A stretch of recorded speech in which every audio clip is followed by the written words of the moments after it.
Imagine waking up to headlines that say the stock market is melting down because of a rock that lives between Mars and Jupiter. Not a comet racing toward Earth, not an alien mothership, an asteroid, a metal one.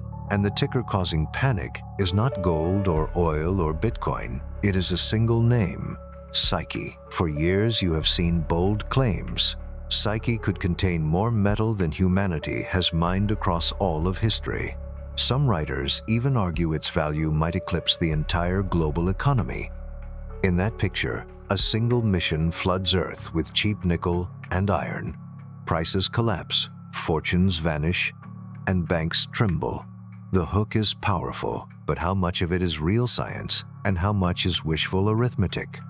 In this video, we separate hype from physics and fantasy from finance.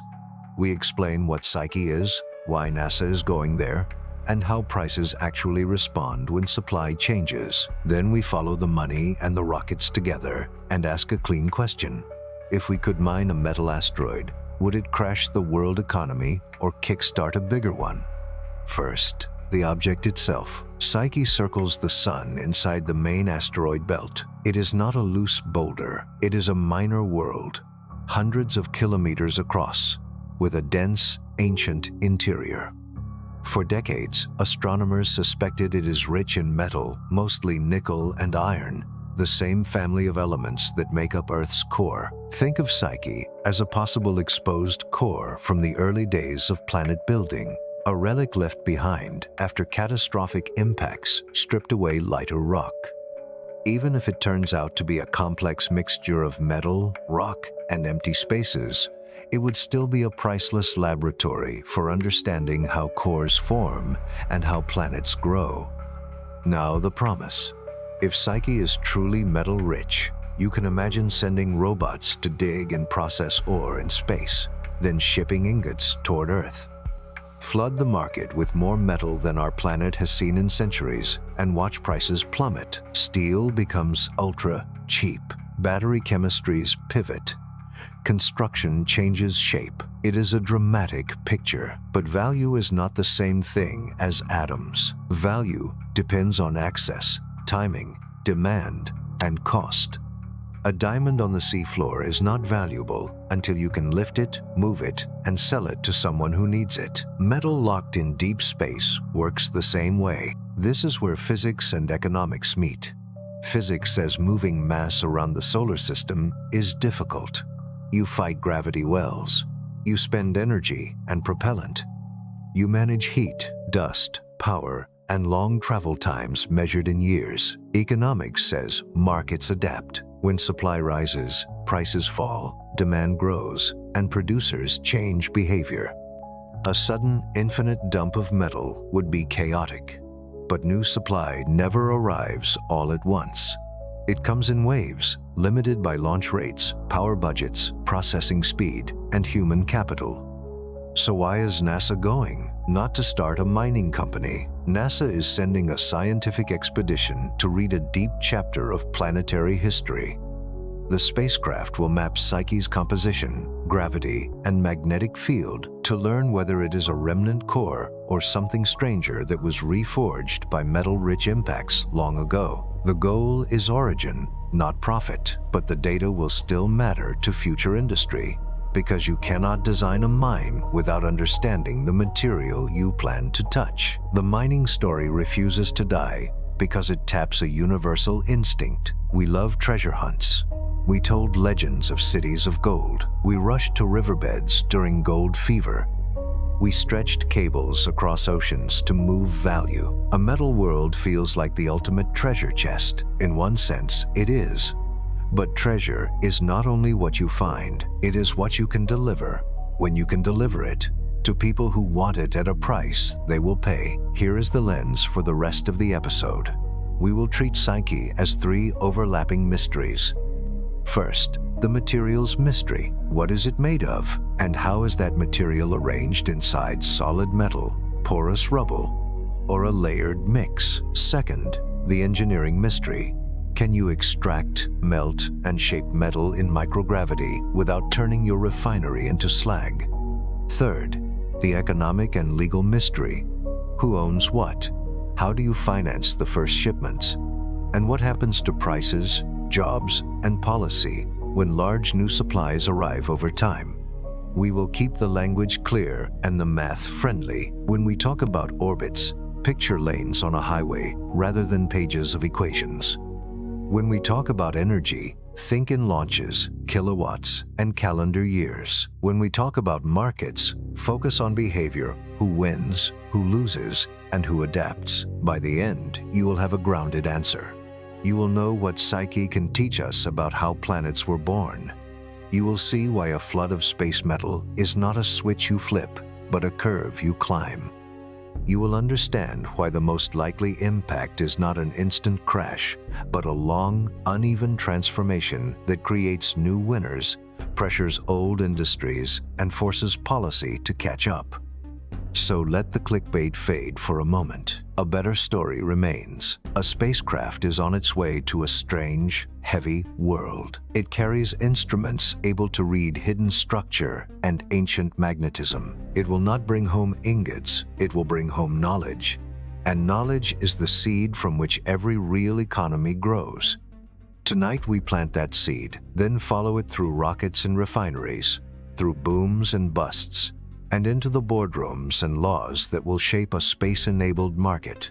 Start with the materials mystery, because every other question hangs on it. People often picture Psyche as a shiny iron ball gliding through space. Reality is messier and more interesting. M-type asteroids show metal-rich fingerprints in sunlight and radar, but that does not guarantee a solid chrome cannonball.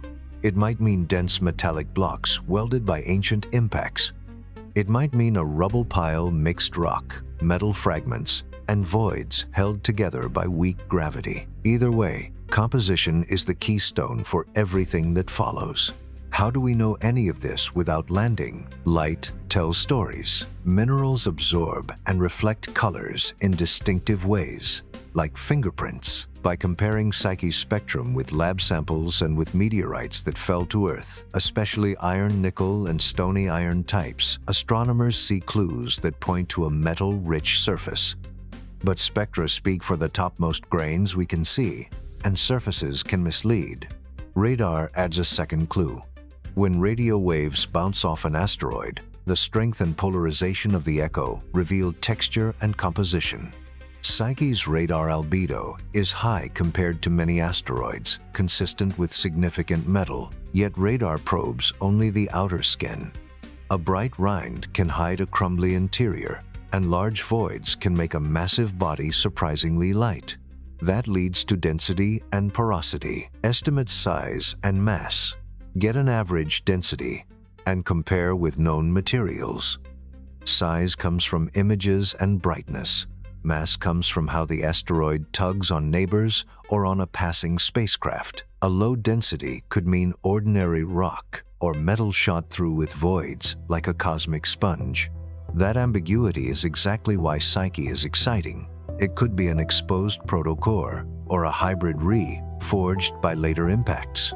History matters. Early in the solar system, worlds assembled and shattered. One path, a young protoplanet lost its rocky mantle in a colossal collision, exposing a metal-rich interior. Another path, over eons, metal-bearing impactors peppered a rocky body with metallic debris and melts, creating a patchwork. Either way, Psyche is a natural laboratory for the deepest layer of planet building, the time when heavy elements sank inward and lighter silicates floated above. This is where the spacecraft earns its keep. It carries 3 main instruments and a precision radio system. The magnetometer will search for remnant magnetization, tiny magnetic fields frozen into minerals as molten metal cooled. If Psyche holds a magnetic fossil, that hints at a molten, convecting interior in its past. If it is magnetically quiet, a different origin climbs the odds. Next comes the gamma ray and neutron spectrometer. Cosmic rays strike airless surfaces and kick off showers of particles. By counting the energies of gamma rays and the flow of neutrons that escape, the instrument infers which elements are present near the surface: iron, nickel, and lighter elements like sulfur that change how metal melts and flows. Think of it like a metal detector crossed with a lab bench. The third instrument is a multispectral imager. High-resolution images in multiple colors will map craters, grooves, boulders, and plains, revealing how the surface was shaped. Do we see metallic cliffs with a dull sheen or dark rocky regolith? Are there impact scars exposing brighter material below? Do we see flows that could be metal that once ran like syrup and then froze? Texture hints at process, and process hints at origin. Even the way the spacecraft flies becomes a science tool. By tracking tiny changes in the radio signal as it orbits, teams can map Psyche's gravity and infer how mass is distributed inside. Dense zones pop out, big voids pop out. Stack that map with composition and imaging, and you get a structural portrait from surface to depth. Notice what is missing: dollar signs. The spacecraft is not carrying a mining drill or a cargo bay. It is carrying questions. What is a planetary core when it is stripped bare? How does metal fracture and weather in vacuum and microgravity? How does an airless, metal-rich body hold heat and conduct electricity? Those answers may one day guide engineers, but first they guide our understanding of how worlds differentiate and evolve. Why linger on composition? Because the mining story stands or falls on it. If Psyche is a porous mashup, extraction gets harder. If sulfur and other light elements are abundant, the melting point drops and the mechanical properties change, helpful for smelting, tricky for load-bearing structures. If the surface is powder with metal grains, you design magnetic rakes and sintering ovens. If it is big slabs of alloy, you design saws, cutters, and furnaces that can slice, melt, and cast in microgravity. The right plan depends entirely on what is actually there. There is also a safety angle. Metal conducts heat and electricity well on a sunlit, airless surface that creates fierce day-night temperature swings. Expansion and contraction can fracture rock. Sudden shadow can shock electronics. Electrostatic charging makes dust cling. Microgravity changes how slag splashes and how vapors behave. A refinery that is stable under Earth gravity becomes a different beast when it hovers above a tiny world. The picture that emerges is not treasure waiting on a shelf, but a complex environment that must be read carefully before anyone thinks about industry. That is good news for science and sobering news for quick profit stories. It says the first real payload to come back from Psyche will be a catalog of measurements and a generation of graduate theses. And that is the right order. If you want to build a long-lived economy beyond Earth, you start by learning the materials, then you design the tools, then you scale the logistics. In the next section, we move from what Psyche is to how you would, in principle, work with it: energy to get there, power to operate, throughput to process, and logistics to move product. No magic shortcuts, no infinite launch pads, no instant customers. Just the kind of stepwise plan that turns fantasy into hardware. Now shift from what Psyche is to how you would actually work with a metal world. Space is not a warehouse you can drive a truck into. Every kilogram must be pushed, powered, heated, contained, and cooled. So the first limiter on any mining plan is energy: how much you can gather, where you can point it, and how fast you can turn it into useful work. Getting there takes patience and propellant. The practical way to ferry heavy equipment to the asteroid belt today is solar electric propulsion. Efficient thrusters sipping xenon for years while they spiral outward. Chemical rockets can sprint, but they drink fuel. Either way, travel times are measured in years, not weeks, and launch cadence from Earth throttles how many machines you can send. Once you arrive, gravity stops helping. On Psyche, the surface pull is so mild that a firm hop could loft you into a slow arc. Anchoring becomes a primary design problem. Harpoons, drilled footpads, and counter-rotating reaction wheels hold a rig against recoil. Big plumes are dangerous. They spray dust that clogs radiators and optics. That pushes the architecture toward enclosed tools, clamshell bagging of work zones, gentle mechanical rakes, and magnetic scoops that lift iron-nickel grains without blasting the surface. Power defines throughput. Sunlight near Psyche is far dimmer than at Earth. Large solar wings can support kilowatt to megawatt operations, but panels need sun tracking and dust protection. Compact fission reactors promise steadier power and simpler radiator geometry at the cost of mass and complexity. A hybrid is likely: solar for crews and housekeeping, reactor power for furnaces and continuous processing. Heat is both tool and threat. In vacuum, there is no air to carry heat away, so every refinery needs radiators broad, black wings that dump waste heat as infrared. Smelting in microgravity flips intuition. Liquids do not pool, they float and bead. Crucibles must confine, melts magnetically or mechanically. Induction heating couples well to metal grains, warming them from the inside out. Microwave centering can fuse regolith into pavers, bricks, or simple beams. Material handling is the quiet killer of productivity. Conveyor belts and rollers behave oddly when nothing weighs anything. Engineers test granular fountains, slow augers, and gas-fluidized beds that waft particles where you need them. Everything must be sealed to keep finds contained, because a thin haze of charged dust can drift for kilometers and short electronics hours later. Then comes autonomy. Psyche sits so far away that round-trip radio delays stretch into tens of minutes. No operator can joystick a backhoe in real time. Machines must detect jams, replan cuts, and protect themselves when a motor overheats or a bearing seizes. Reliability sets the cadence. If a digger fails every few weeks and you cannot fix it for months, output collapses. Swarms of smaller robots reduce single-point failure, but add coordination overhead. Throughput frames the market story. To move prices on Earth, you need extraordinary volumes, millions of tons per year for common metals. Even if you could melt and cast 1,000 tons per month on the asteroid, you still must transport it. In practice, the first sensible customers are not on Earth at all. They are other spacecraft: beams, tanks, pressure vessels, radiator panels, and counterweights for stations. Shipping sets another limit. Slow solar electric tugs can ferry cargo pods from Psyche to high Earth orbit using very little propellant, but the trip takes years and ties up inventory.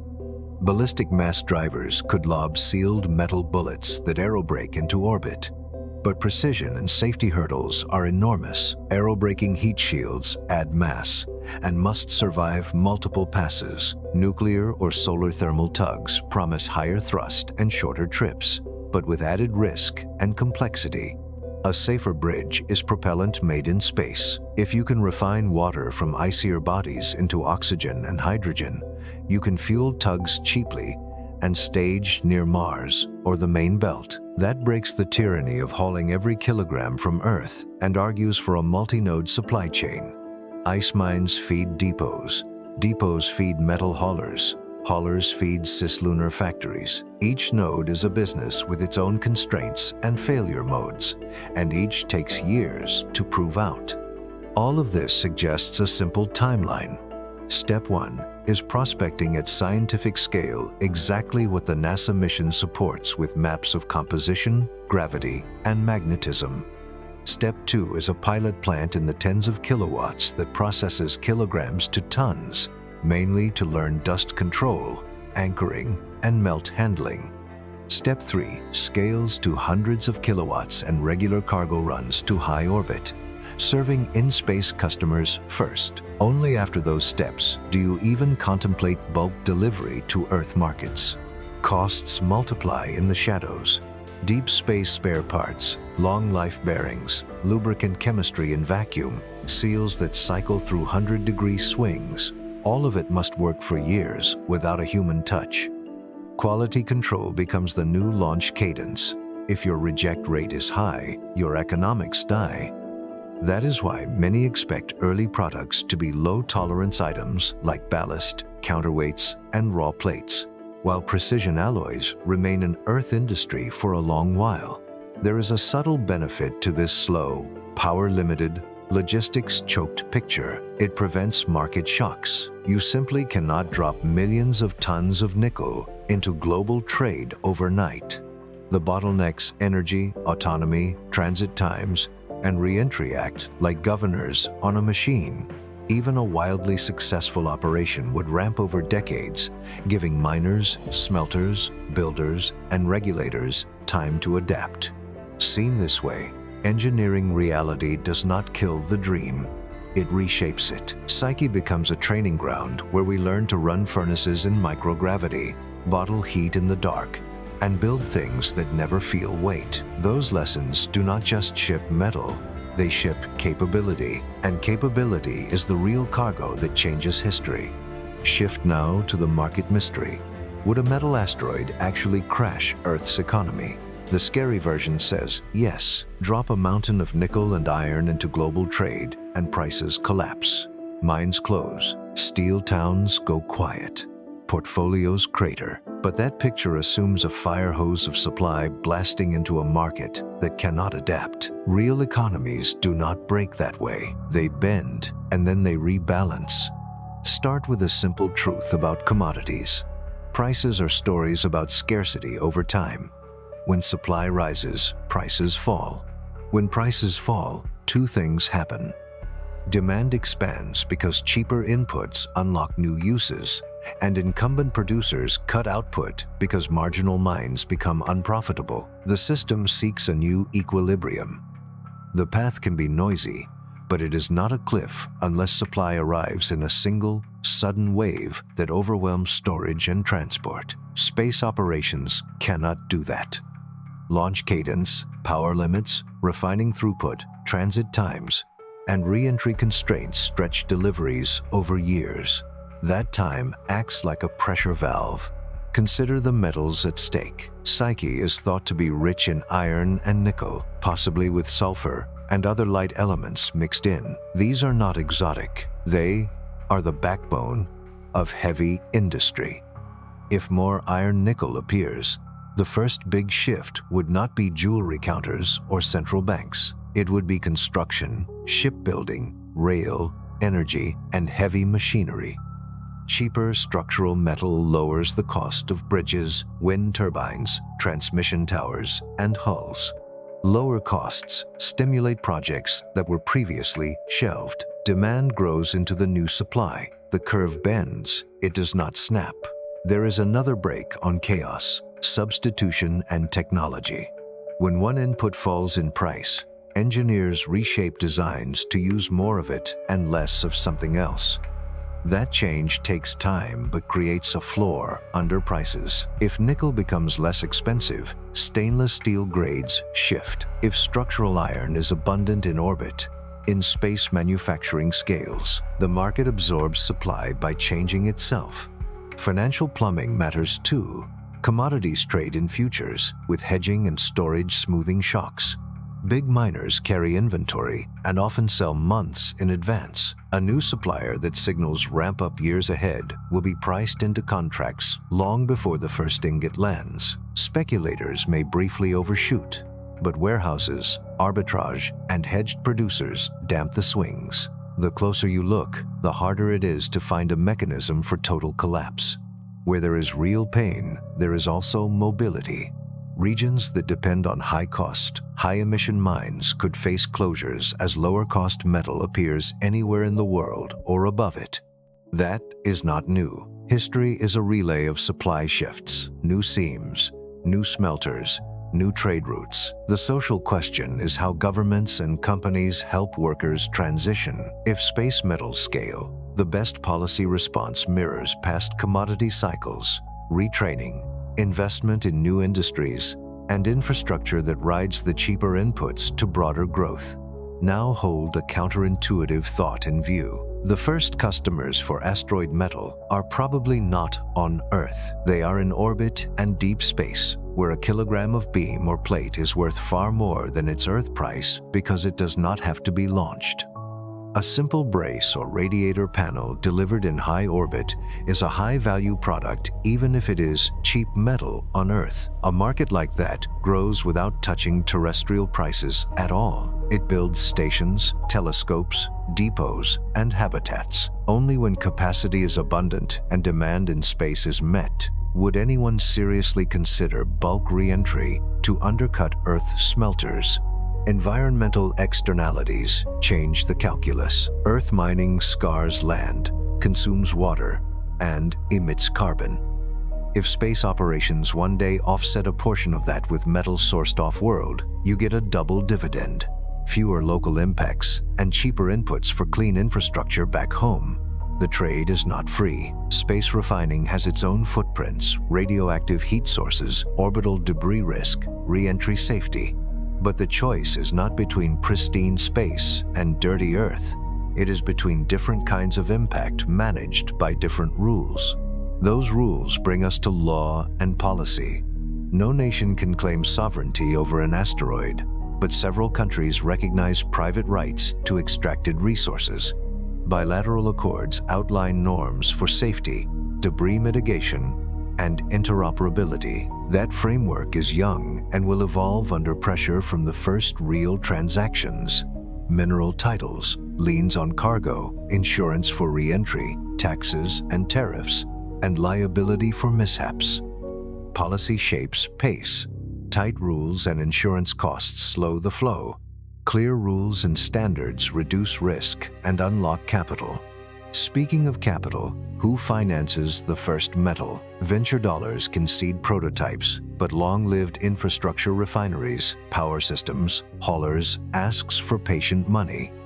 That usually means a mix of government anchor contracts, export credit, and strategic buyers who want in-space supply chains for their own programs. The revenue model that works earliest is boring and resilient. Sell basic stock to orbital construction firms under multi-year contracts with penalties for non-delivery. Bankability beats bravado. Could there be a wild card? Yes. If a company targeted platinum group metals in near-Earth asteroids and actually delivered sustained quantities, specific niches like catalytic converters and certain electronics could see sharper price shifts than iron or nickel would cause. Even there, substitution, recycling, and technology trends soften edges. Electric drivetrains reduce catalytic converter demand. Lab-grown catalysts and new chemistries are on the move. Space does not operate in a vacuum economically, even if it does physically. So where does the crash the economy idea really come from? Two places. One is back-of-the-envelope multiplication. Take a guessed mass of metal, multiply by a spot price, and shout the headline number. That ignores recovery rates, throughput, transport, discounting, and the way large supply destroys the very price used for the estimate. The other source is narrative gravity. We are drawn to extremes because they feel like destiny, but economies are thermostats, not dominoes. Inputs change, outputs and behavior change with them. The more likely arc looks like this. Over a couple of decades, in-space metal lowers the cost of building and maintaining large structures beyond Earth. Satellite networks get stiffer and cheaper. Deep space missions assemble larger apertures and longer baselines. Fuel depots and tugs proliferate. Back on Earth, only niche price effects appear at first, mostly in specialized alloys and markets tied to in-space demand. If bulk deliveries ever happen, they meet a world that has already adjusted more electric steelmaking, more recycling, more modular construction absorbing the new flow without breaking. There is a cultural shift embedded here. When materials can be sourced off-world for off-world use, we stop thinking of space as a place you visit and start thinking of it as a place you build. The biggest economic effect of Psyche is not a shock to metal markets. It is a change in our production frontier. The ceiling on what we can assemble and operate away from Earth moves higher. That is how new wealth shows up, as options that did not exist before. Bring it back to the mission. The spacecraft mapping Psyche is not a stock tip. It is an origin story. The data composition, gravity, magnetism, texture tell engineers what is physically possible, and financiers what is practicable. If the numbers line up, the first real winners will be construction firms in orbit, power providers for refineries, and hauler companies moving mass along interplanetary lanes. Earth's economy will not crash. It will flex, argue, invest, and, if we are careful, grow. Zoom in from markets to the mission, where headlines meet hardware. Psyche is not a rumor. It is a real spacecraft on a multi-year cruise, power, limited and patient, threading the inner solar system to meet a metal-rich world. After launch, it bends inward, then steals momentum during a Mars flyby in May 2026. Arrival comes near the end of the decade, when the first images and maps begin as the craft spirals from high reconnaissance orbits to tighter science loops. The vehicle is roughly the size of a small van, with 2 wide solar wings and 4 Hall-effect electric thrusters that sip xenon. The thrusters trade speed for efficiency, pushing at a gentle fraction of a Newton for years. The arrays feed kilowatts to propulsion and instruments. Radiators dump waste heat to black space. Guidance software shepherds the trajectory with quiet, relentless math. It is elegant the way a sailboat is elegant, not fast, but stubbornly capable of getting where rockets alone would struggle without huge fuel tanks. The payload is compact and surgical. A magnetometer hunts for fossil fields, signatures of a once molten, convecting core. A gamma-ray and neutron spectrometer counts particle energies to infer elements near the surface, from iron and nickel to light ingredients like sulfur that change how metal melts and flows. A multispectral imager takes high-resolution pictures in several colors to map craters, boulders, and possible exposures of brighter, denser material. Precision radio tracking turns tiny tugs on the spacecraft into a gravity map of Psyche's interior. Riding along is a quiet revolution in communications. A deep space, laser, demo. Radio has carried our probes for decades. Lasers can pack far more bits into a narrow beam. Early cruise tests have shown optical links working across interplanetary ranges, a preview of the bandwidth future science and crewed missions will need. More data per day, sharper imaging, richer telemetry, those are dividends that compound over the whole mission. Operations at the asteroid unfold as a staircase of orbits. First contact yields global views and a coarse gravity field. Then the craft descends, mapping composition and texture at ever finer scales. Teams cross-register products, element maps draped over topography, gravity anomalies aligned with craters and scarps, magnetic patches correlated with bright outcrops. By the end, the goal is a coherent portrait from surface to depth. What does success look like in plain language? 3 answers. First, a firm range for density and porosity that tells us whether Psyche is mostly metal, a metal-rock mix, or a rubble pile with metallic clasts. Second, regional chemistry that nails down alloy recipes and light element content that affects melting behavior. Third, a yay or nay on remnant magnetism, the smoking gun for a once-active metallic core. Together, those results let scientists test the exposed core idea and give engineers realistic boundaries for any future industrial concepts. Notice what is absent: cargo plans and pricing memos. The charter is curiosity, not commerce. That matters because the loudest numbers you have seen, trillions or even quintillions of dollars in metals, are not valuations at all. They are back-of-the-envelope multiplications that ignore recovery rate, energy cost, transport, time value, and the fact that large new supply crushes the very spot price used in the calculation. The mission replaces that fantasy with constraints you can actually design around. The timeline itself protects against hype. Spacecraft age and cruise, but teams also mature their tools. Calibrations improve, software is patched, and procedures are rehearsed on cruise data before anything irreversible happens at the asteroid. By the time tight orbits begin, the mission becomes a measurement factory. That discipline is why planetary missions often deliver scientific value far beyond the sum of their instruments. Even the uncertainties are useful. If Psyche is less metallic than early radar hints suggested, that is not disappointment, it is discovery. It would tell us cores are harder to expose, or that later impacts can mimic a metal signature. If Psyche is more metallic than expected, that tightens constraints on how big early protoplanets grew and how violently they collided. Either way, a chapter of planet formation gets rewritten with numbers, not wishes. There is another practical gift. Open data, images, spectra, and gravity models flow into public archives used by scientists and, increasingly, by engineers at agencies and startups. Openness spreads competence. A graduate student can test an anchoring concept against real terrain. A private team can model how a sintering oven behaves on a specific grain size. In a world where future space industry will be multinational and modular, shared truth is the fastest way to lower risk. So fit this mission into our bigger story. Mining Psyche is a thought experiment. Mapping Psyche is the experiment we are actually running. The results will not move metal prices next quarter. They will tighten estimates, sharpen tools, and either raise or lower the ceiling on what is physically possible. Because possibility is the first currency of any new industry, those numbers matter more than headlines do.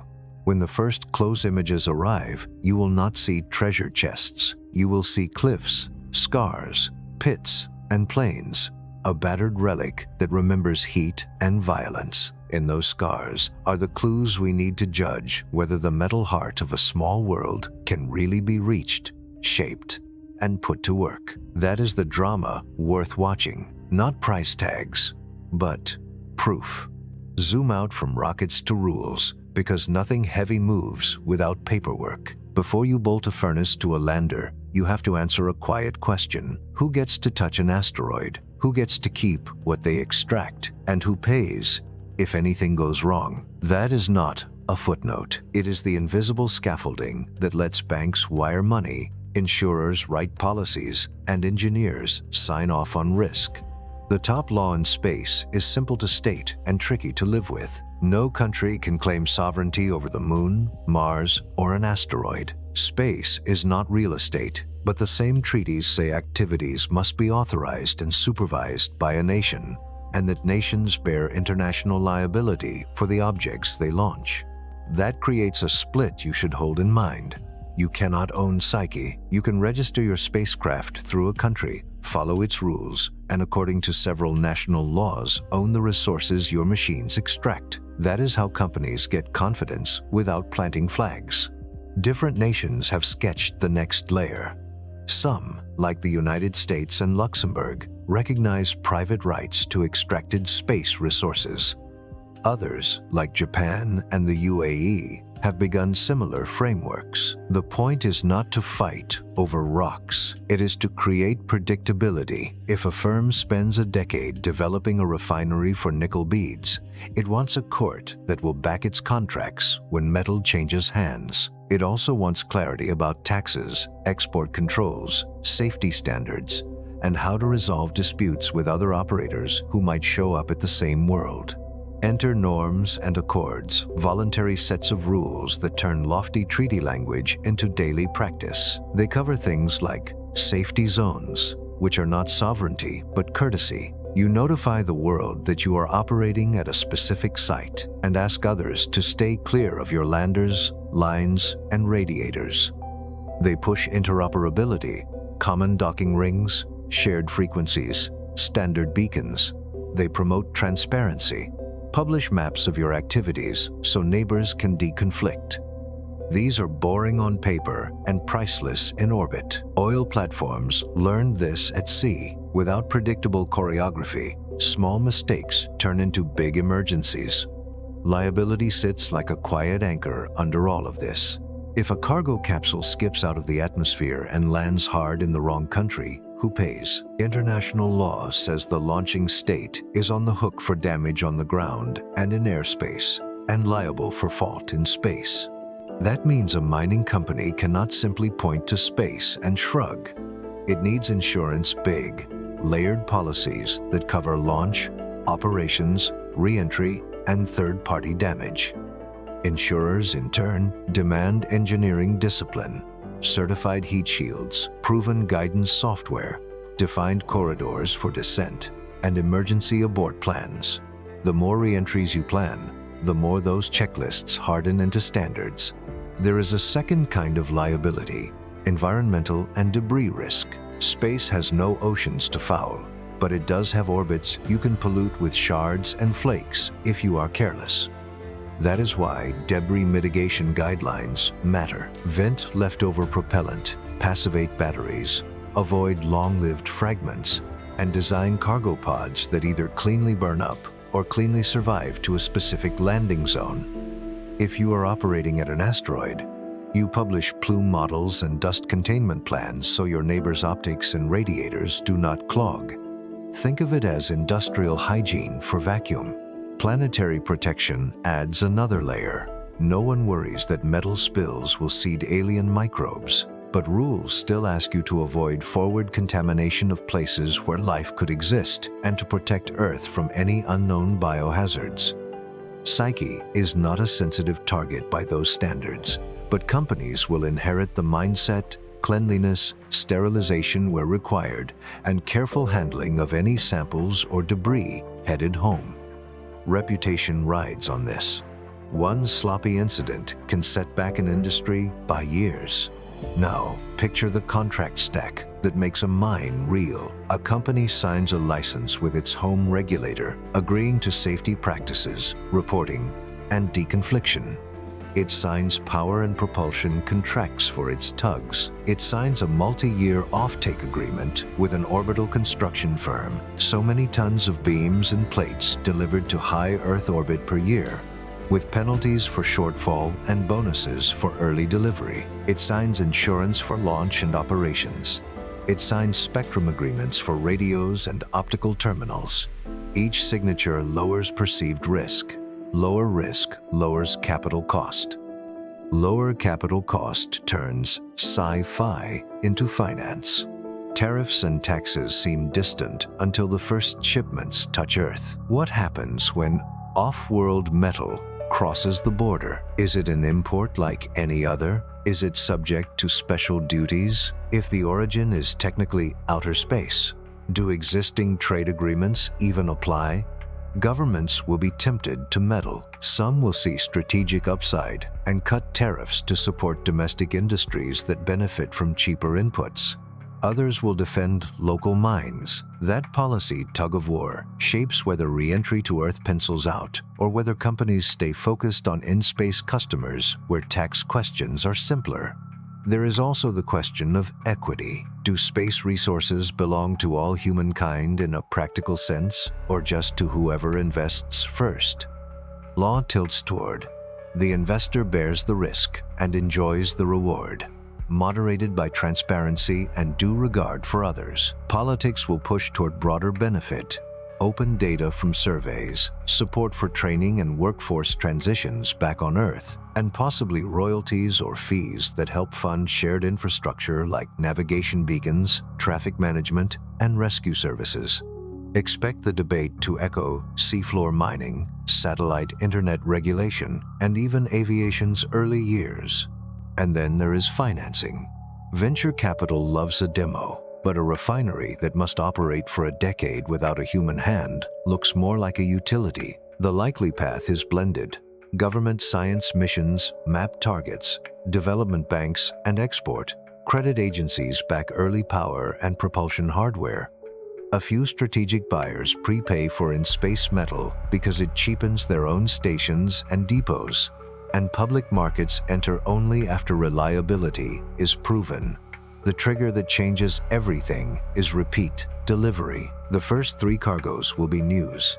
The 30th will be a line item on a balance sheet, and that is when interest rates fall and scale begins. Legal clarity does not just slow bad behavior, it speeds good behavior. If operators know they can keep what they extract, that they won't be blindsided by retroactive rules, and that courts will enforce contracts, they invest in safer, cleaner systems.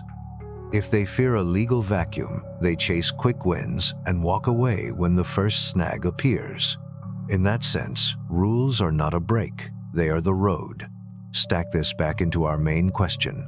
Could Psyche crash the economy? If mind, the legal and policy reality, says no, because the very framework that allows mining also meters its pace. Licensing, safety zones, spectrum coordination, debris rules, insurance, and trade policy turn what could be a stampede into a queue. That queue is slow enough for markets and workers to adapt. It is also steady enough for investors to keep wiring money. This is the quiet hero of our story. While headlines chase trillion-dollar fantasies, regulators and lawyers are writing the boring sentences that will decide whether a space-enabled metals market ever leaves the whiteboard. If they get it mostly right, clear rights, open data, strict safety, predictable liability, Psyche's real economic impact will be durability, not drama. We will build an upstream that can survive bad quarters, failed missions, and new entrants without burning down the house. Keep that frame as we turn next to the technology that could make microgravity metalwork practical. Furnaces that float, magnets that rake, 3D printers that never feel weight. If law is the road, those are the wheels. Move from law to hardware and study the machines that could turn a metal asteroid into useful stock. Picture 4 layers. Find the grains, move the grains, melt the grains, and shape the metal. Each must work in microgravity and vacuum with dimmer sunlight than at Earth. The mood is patient and enclosed the right recipe for a factory 100 million miles away. Start with finding and sorting. On a mixed surface, magnetics win early. Iron-nickel clasts latch to permanent magnets and powered drums while rock falls away. Add eddy current wheels for conductive scraps, sieves for size grading, and optical sorters for metallic glints. If the surface is powder, triboelectric plates make grains hop to different electrodes so metal, rock, and sulfide-rich bits separate without plumes. Rule 1. Touch lightly and keep everything bagged. Moving material comes next. Weightless conveyors are useless, so engineers use slow augers, flexible screw feeders, and gas-fluidized ducts that waft particles on a recycled breath. Hopper walls are textured to prevent arching. All joints are gasketed. A spoonful of free dust can drift for kilometers and sandblast radiators. The entire dig-sort-feed loop rides on an anchored chassis with reaction wheels canceling torque so the rig does not push itself off the ground. Now the hard part, melting metal where liquids refuse to pool. Induction is the workhorse. Coils around a ceramic crucible heat grains from within. Electromagnetic stirring stands in for convection. Because surface tension makes spheres, crucibles confine the melt while slag is skimmed. Volatiles condense in cold traps instead of fouling the plant. To spare furnace linings, the line runs steady, not on day-night cycles. Recipes depend on chemistry. If the alloy carries sulfur and phosphorus, run slightly reducing and vacuum strip. Light components boil off fast in hard vacuum and can be captured. If oxygen intrudes, carbon or hydrogen act as reductants, both scarce in the belt. So early plants import tanks from water-rich depots. Vacuum distillation is a quiet superpower. With no air and low gravity, some elements separate by boiling points alone.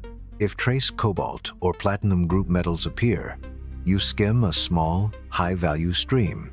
Heat is both tool and threat. With no convective cooling, furnaces sprout radiator farms, black, finned panels that beam waste heat into space. Dust must never coat them. Pump loops use eutectic salts or liquid metals so they do not freeze on the night side. Power is hybrid. Wide solar wings for base load in sunlight. A compact fission unit for continuity in shadow.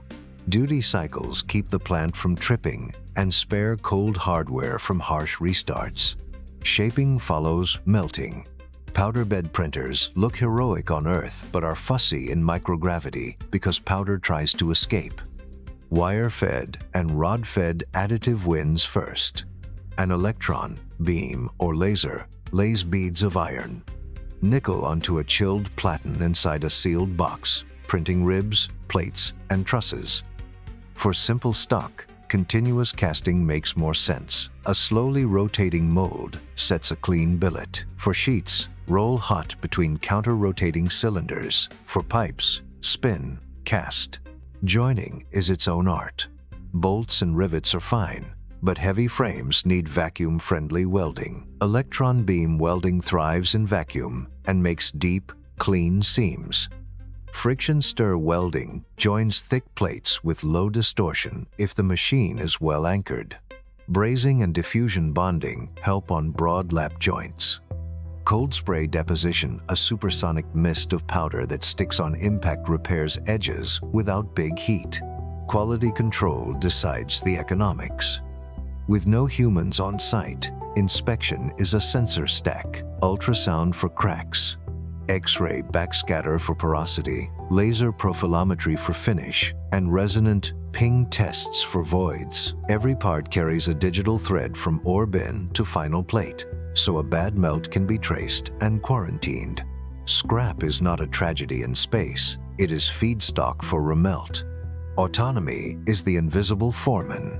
Radio delays mean a robot must notice a jam, pause upstream, clear the chute with a puff of gas, and file a report. No joystick. Swarms help.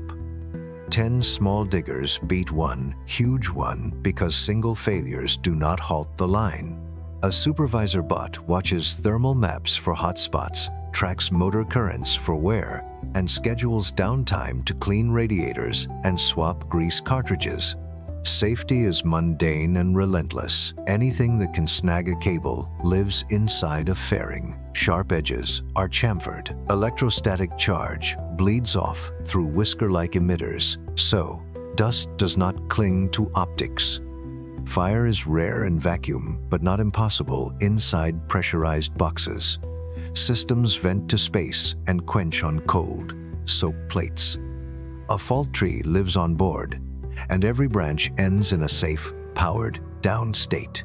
If that sounds over-engineered, remember the stakes. The path to cheap space metal runs through reliability. A plant that melts a ton a day for 10 years beats a flashy unit that melts 5 tons for 6 months and dies. Predictability builds confidence. Confidence attracts multi-year contracts, and contracts buy the next power upgrade and haul tug. Frontiers grow by quiet cycles, not by one grand leap. None of this requires science fiction. Every technique here exists on Earth. Magnetic separation, induction furnaces, electron, beam welding, wire, fed additive, centrifugal casting, cold spray repair, automated inspection.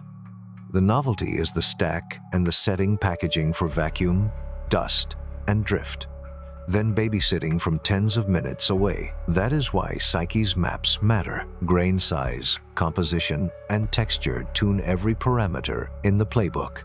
Step back, and the factory you see on Psyche is not glamorous.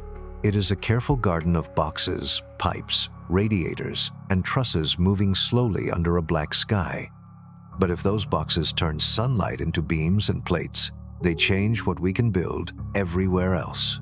Stations extend, telescopes widen, depots multiply. The first market is not bullion, it is structure.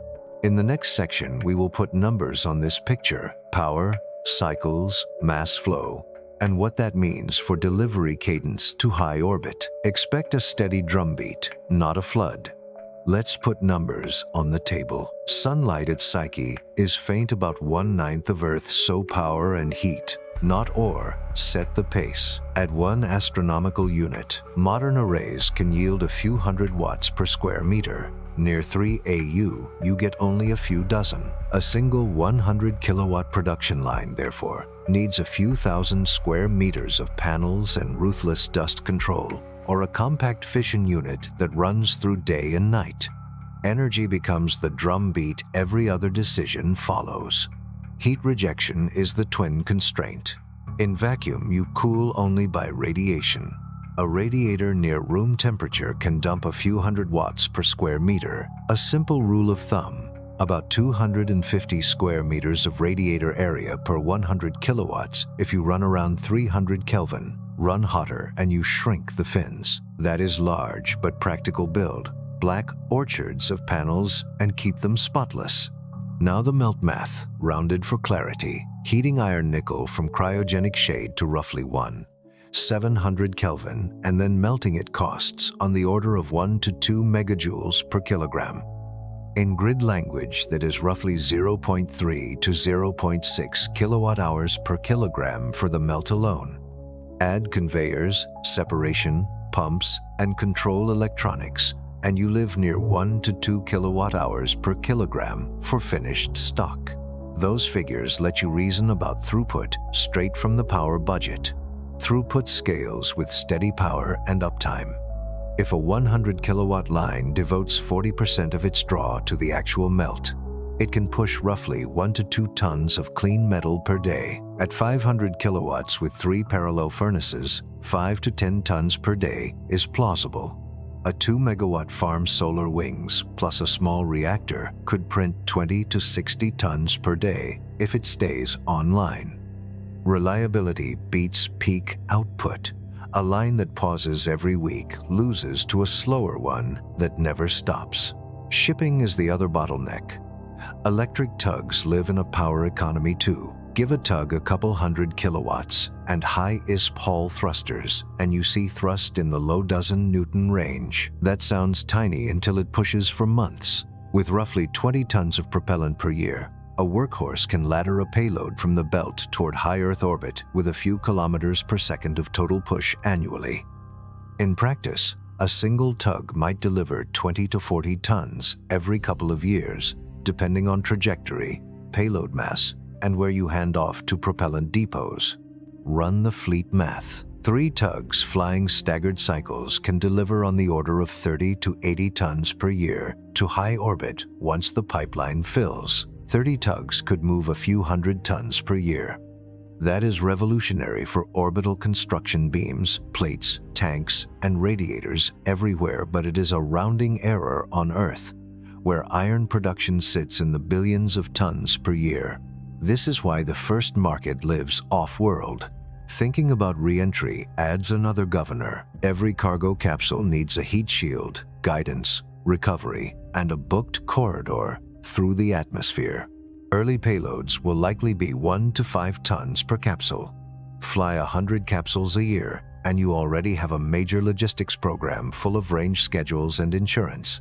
It is doable, but it looks like careful, repeated drops, not a flood. Counting in energy coins helps you compare options. If your plant spends about 1 kilowatt hour per kilogram end to end, every metric ton of parts represents roughly a megawatt hour. If the tug strip burns another megawatt hour per delivered ton, a 5-ton beam stack dropped at high orbit costs on the order of 10 megawatt hours from your power systems before you count capital. The question then writes itself. Does that energy buy more capability than launching the same mass from Earth? Often the answer is yes for large structures that hate launch vibrations and fairing limits, and not yet for bulk commodity drops to Earth. Modularity keeps the numbers honest. Instead of one magnificent mill, build a hive of identical 100 kilowatt kilns. You can hot swap without halting the factory. Do the same with Tugs, a standard bus that mates with any cargo pod or depot, serviced by shared propellant nodes. Utilization stays high and cost per ton falls because the fleet never waits on a single point of failure.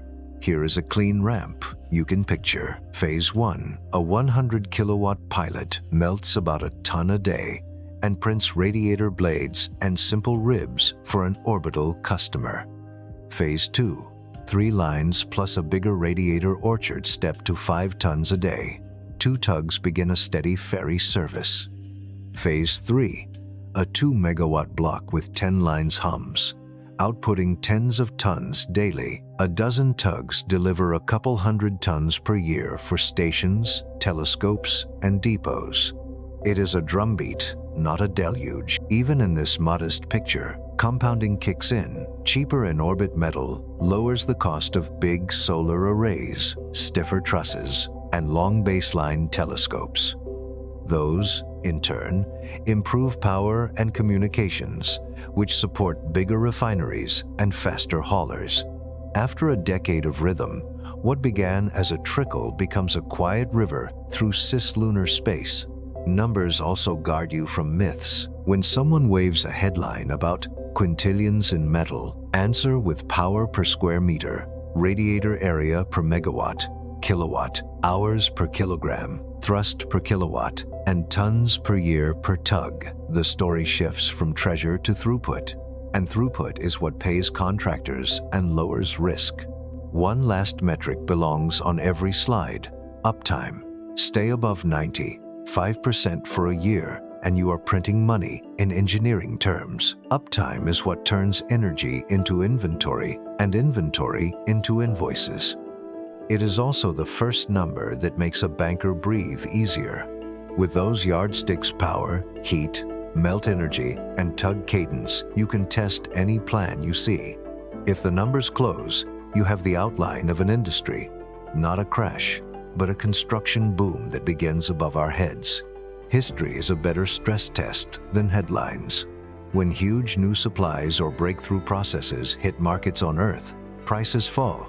Yes, but industries reorganize, new uses explode, and growth absorbs the shock. That pattern is so reliable, it should be our default model for any future space metal story. Aluminum is the classic example. In the mid-1800s, it was a precious curiosity. After the Hall, Herald process and cheap electricity, costs collapsed. Did the world economy crash? No. Cans, aircraft, power lines, and window frames appeared. Demand grew so fast that low prices became a springboard, not a sinkhole. The market bent, it did not break. Nitrogen fertilizer tells a similar tale. Haber, Bosch turned air into ammonia at industrial scale, slashing costs and lifting global food output. Agriculture reorganized around the new input. There were side effects, runoff, energy use, but the economic result was more production and new industries, not collapse. When inputs become abundant, systems re-optimize. Oil in the 2010s. The shale boom jolted supply. Prices fell. OPEC trimmed output. Some high-cost projects paused. Consumers benefited. Regions tied to expensive barrels hurt, but the global economy rebalanced instead of spiraling. That is how commodity systems behave. Marginal producers exit, technology mixes shift, and demand expands into lower prices. Rare earths show the other direction. Export limits spiked prices around 2010. Substitutes, recycling, and new mines followed. A few years later, the panic faded. The same dampers work when supply rises. Substitution and new applications appear. Recycling incentives ease, and inventories buffer change. Storage, futures, and hedging smooth the path either way. Rubber, copper, silver, pick your case. Comstock silver seams, vulcanized rubber, synthetic elastomers in wartime. Each shock forced a new equilibrium. None crashed the economy. They rewrote it. Winners changed. The toolkit expanded. Map those instincts onto iron and nickel from space. These are bulk metals with flexible demand. Iron is the backbone of construction and machinery. Nickel feeds stainless steel and some batteries. When unit cost drops, engineers redesign. Bridges bulk up, wind turbines grow taller, ship hulls get stiffer, and certain battery lines pivot to grades that favor cheaper inputs. Expansion eats supply, while marginal terrestrial mines step back. Finance and storage are stabilizers. Warehouses, forward contracts, and hedges let producers and buyers plan years ahead. If a space operator publishes a ramp 10 tons, then 50, then 200, those expectations seep into term sheets long before metal arrives. Traders price the future, mills retune recipes, miners adjust capex. Surprises shrink, because expectations move first. Scrap dynamics matter. Steel is one of the most recycled materials on Earth, and mature economies already rely heavily on scrap in electric arc furnaces. New primary supply often displaces some scrap flow rather than steamrolling active mines. During down cycles, yards hold more inventory or sell into other regions. That buffer softens booms and gluts. It also hints at the first Earth benefit of space metal: less pressure to open new pits in sensitive places. Substitution is another valve. Nickel demand is split much into stainless steel, some into batteries. As chemistries evolve, iron-rich LFP cells have eaten share from nickel-heavy NMC, where cost rules. If nickel cheapens, some high-performance lines may swing back. If not, stainless takes the slack. Either way, the system has options, and options absorb shocks. What about a dramatic dump? 1,000 tons delivered in 1 quarter. It would make headlines, not macro history. Global crude steel production is measured in billions of tons per year. 1,000 tons is an afternoon at a single mid-size mill. The number looks huge because it came from space, but markets measure in rivers, not buckets. And the reentry bottleneck heat shields, insurance, range time prevents buckets from becoming rivers overnight. Transitions do hurt real towns. High-cost mines may close earlier than planned. Regions feel strain. The right play is adaptation, not denial. Use cheaper metal to accelerate infrastructure that creates new jobs. Grid, expansion, transit, wind, and solar farms. Flood defenses. Tie retraining to those projects so the dividend of cheaper inputs is visible on the ground. Environmental accounting strengthens the case for a measured ramp. Open-pit mines move mountains and drink water. Smelters emit CO2 unless paired with low-carbon power.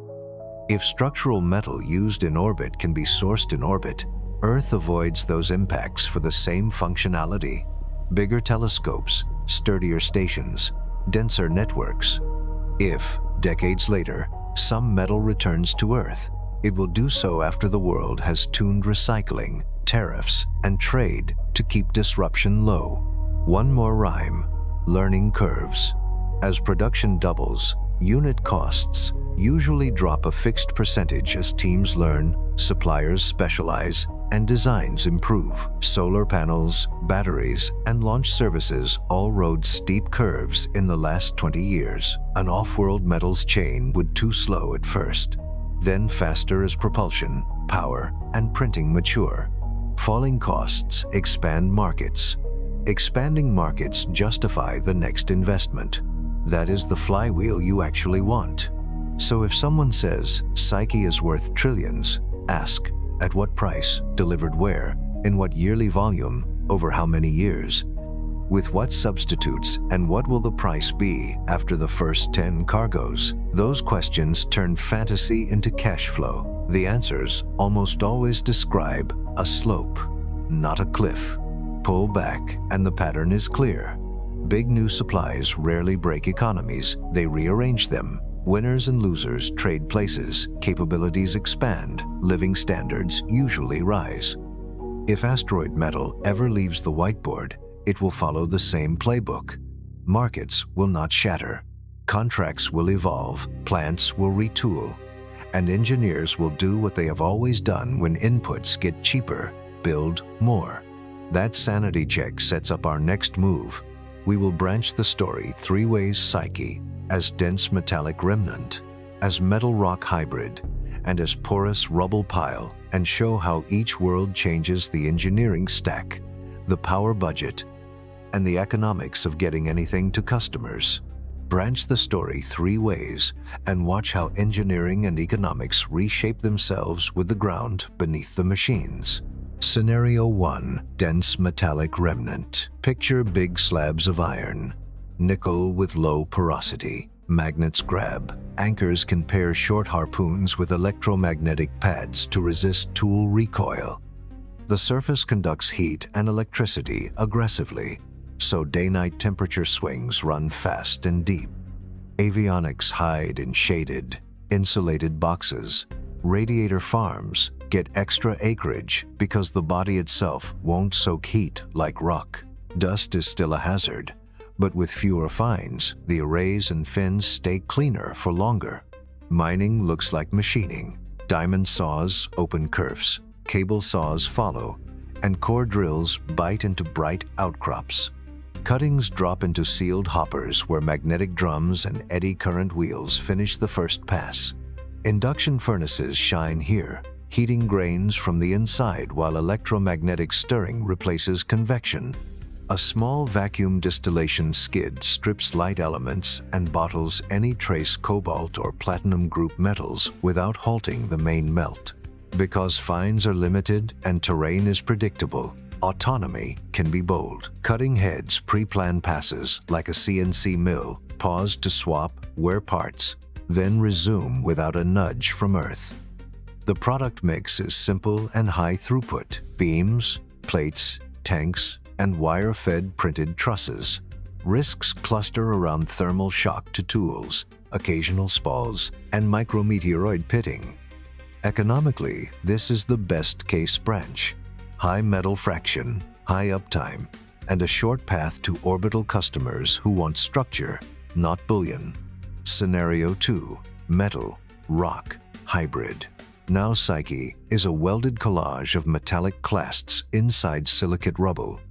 Heterogeneity is the rule: patches of bright alloy, sulfide veins, dark lenses of rock, and a sea of powder. The factory becomes a sorting symphony. Everything is enclosed bagged scoops, magnetic rakes, variable speed sieves, and triboelectric plates that push grains to different electrodes so metal, rock, and sulfide-rich fragments separate without plumes. Magnetic separation still does the heavy lifting, but a meaningful fraction rides the non-magnetic stream. That second stream is not waste. Sintering ovens fuse rock into pavers for landing pads and berms. Microwave units puff silicates into glass foam for lightweight panels. Basalt fiber lines draw filaments you can weave into truss webs. Metal becomes the joints and load paths. Stone takes compression and shielding. Two production lines run side by side: a metal path that prints nodes, ribs, and brackets, and a rock path that prints the spans between them. In microgravity, this mixed material architecture is strong, cheap, and dust-tolerant. Chemistry sets furnace knobs. Sulfur lowers melting points. Oxygen and phosphorus demand reducing conditions and careful off-gas capture. Vacuum distillation skims trace elements into high-margin bottles without pausing the main crucible. The price is overhead: more sorting, more gas handling, more seals to wear, and radiators that need regular shake-offs. Throughput dips relative to the pure metal case, but the bill of materials broadens. First customers still live in orbit, now buying kit-of-parts construction metal nodes printed on Psyche, long spans made from sintered stone, everything bolted or beam welded together on site. Scenario 3: porous rubble pile.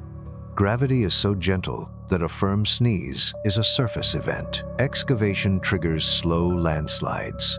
Boulders creep. Dust behaves like smoke. Anchoring becomes the first, second, and third challenge. The safest architecture is bag the work before you touch it. Deploy inflatable skirts and netted canopies to enclose the site. Then mine inside the tent. Instead of cutting slabs, you vacuum, sift, and print. Digging looks like dentistry. Soft augers and inert gas puffs tease grains into hoppers. Magnets pull metal out. The rest becomes feedstock for regolith printing. Because the feed grade is low, you design for value per watt, not tons per day. Wire-fed printers lay iron nickel only where loads demand it: nodes, flanges, interfaces, while large sintered shells and foam panels provide bulk and shielding. You assemble booms, shades, antenna backplanes, and small pressurized sheds within meters of the surface, so nothing heavy has to travel far. Dust flips the power plan. Radiators and arrays need constant cleaning, electrostatic combs, gas puffs, and scheduled shake-offs at local dawn and dusk. A compact reactor may appear earlier because solar derates are brutal in a dirty neighborhood. Safety doctrine is gentler, with low-energy tools, slow motions, and continuous monitoring for slope creep. Autonomy looks like geology. The system watches for microslips and changing reflectance, then halts upstream before a slow avalanche can swallow a robot. Output is modest, but the skills transfer directly to other low-gravity bodies and to radiation shelter building on airless moons. Now, compare timelines and markets. Dense metal country ramps fastest. A pilot line that melts a ton a day could appear first because tooling is straightforward and dust management is easier. The hybrid branch moves slower but spreads risk. If metal yield dips, rock products keep the cash flow alive. The rubble pile demands patience. Its payoff is capability rather than tonnage, and its customers are almost entirely in space from the start. Costs and risks also branch. In the dense metal case, tool wear and thermal management dominate OPEX, while logistics and power upgrades dominate CAPEX. In the hybrid, sealing, sorting, and gas handling drive both cost and maintenance. In rubble, anchoring systems, dust, hygiene, and autonomy soak most of the budget. Insurance profiles diverge too. Dense, metal operations face higher kinetic hazards at the cut face. Rubble operations face more frequent but slower, moving stability events. Across all three branches, one rule is constant: sell to the nearest high-value customer first. In dense, metal country, that means heavy, structural stock for orbit. In the hybrid, it means integrated kits that let stations expand cheaply. In the rubble pile, it means dust-tolerant infrastructure that anchors future missions. Only after those markets saturate would anyone even consider bulk reentry. By then, the cadence is known, contracts are hedged, and any Earth impact is a line on a spreadsheet, not a headline.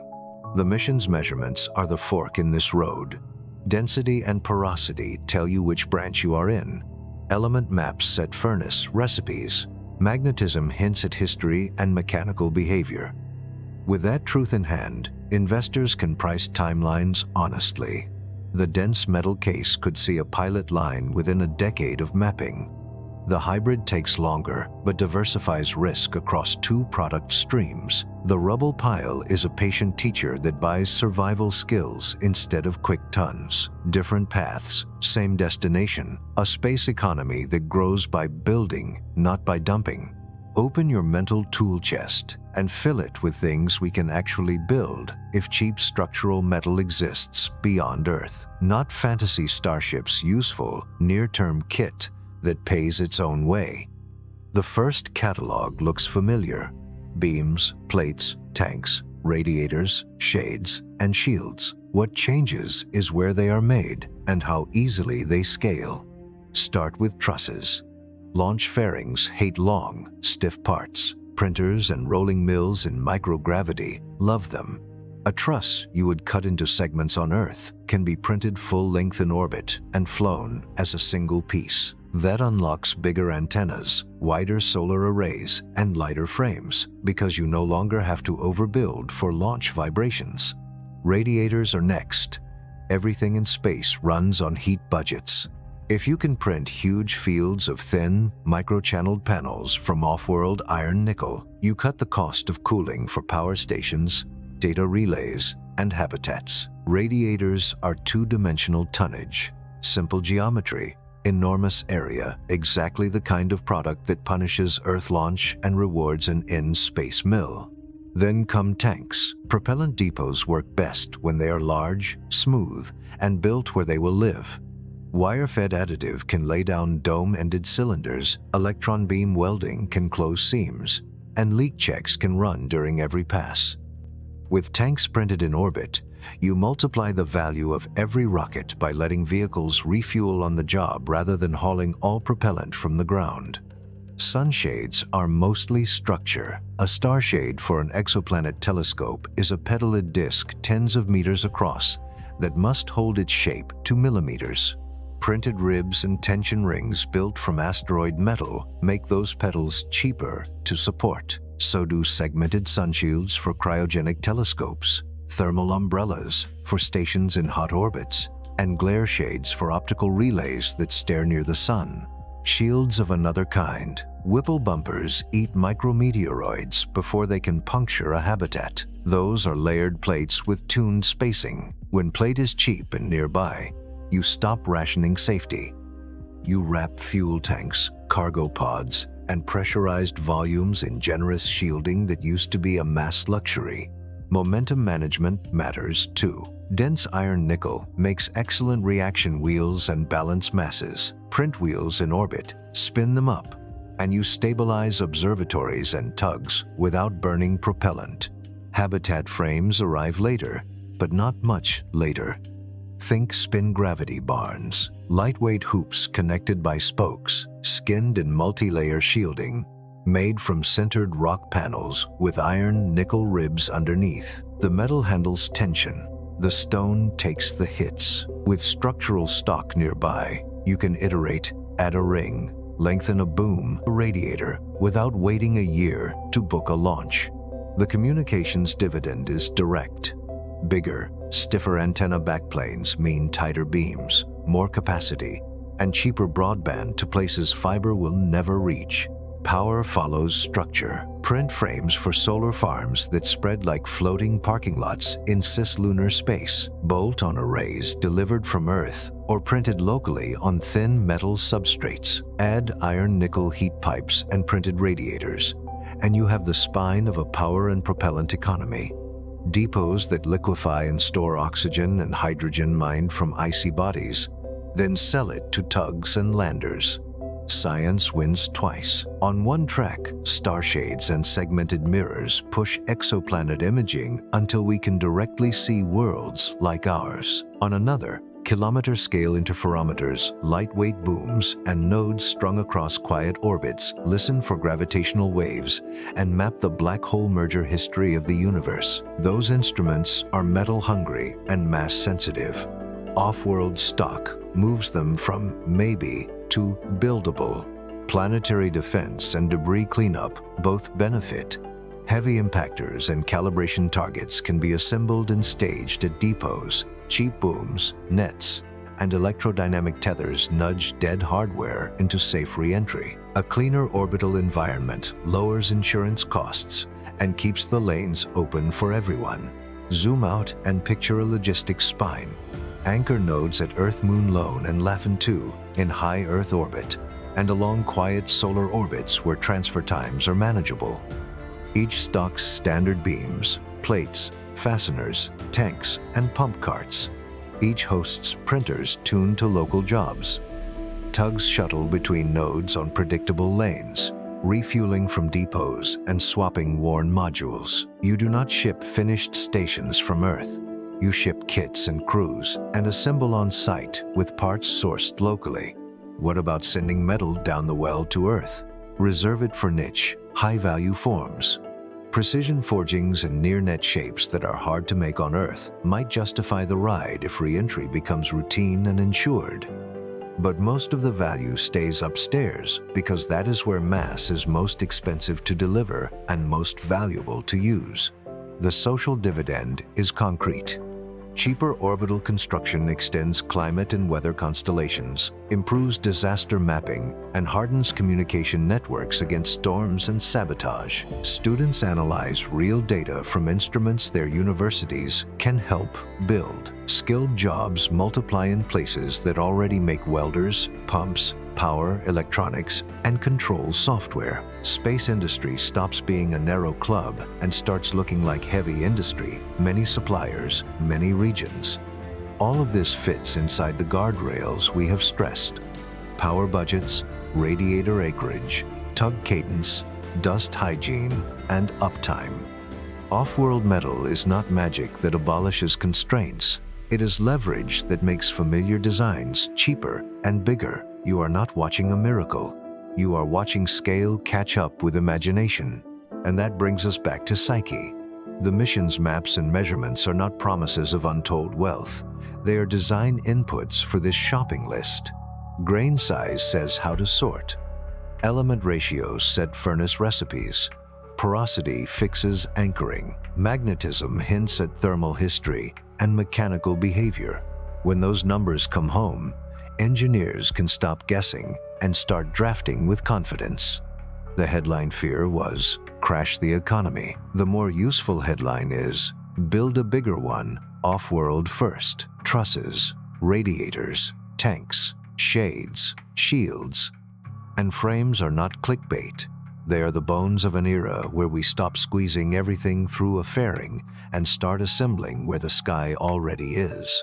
Shift from opportunity to risk. If you try to turn a metal world into a supply chain, what can break? Hype loves straight lines. Reality prefers failure trees. The cleanest way to test the crash the economy fear is to trace how the venture could stumble, because those same bottlenecks are why a market shock is unlikely. Physics first. Anchors can pull free. Drills can chatter and wander. A furnace liner can crack and quench the melt.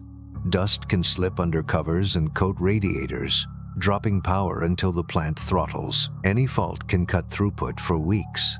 With a tight power budget, you cannot bulldoze problems. You design for redundancy.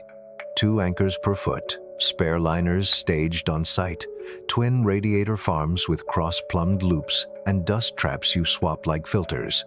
Now, autonomy. No one can joystick a digger across tens of minutes of radio delay. If perception stumbles or a planner loops, a robot must freeze instead of ripping itself loose. Safe autonomy is conservative autonomy. Slow motions, narrow tool envelopes, and pre-flighted behaviors that fall back to hold and hibernate at the first hint of trouble. That caps output and smooths cadence again, pushing the system toward a trickle, not a flood. Supply chains multiply risk. Bearings, seals, power electronics, and high-temperature ceramics still come from Earth. A flawed batch may not reveal itself until months after launch. Spares age in transit.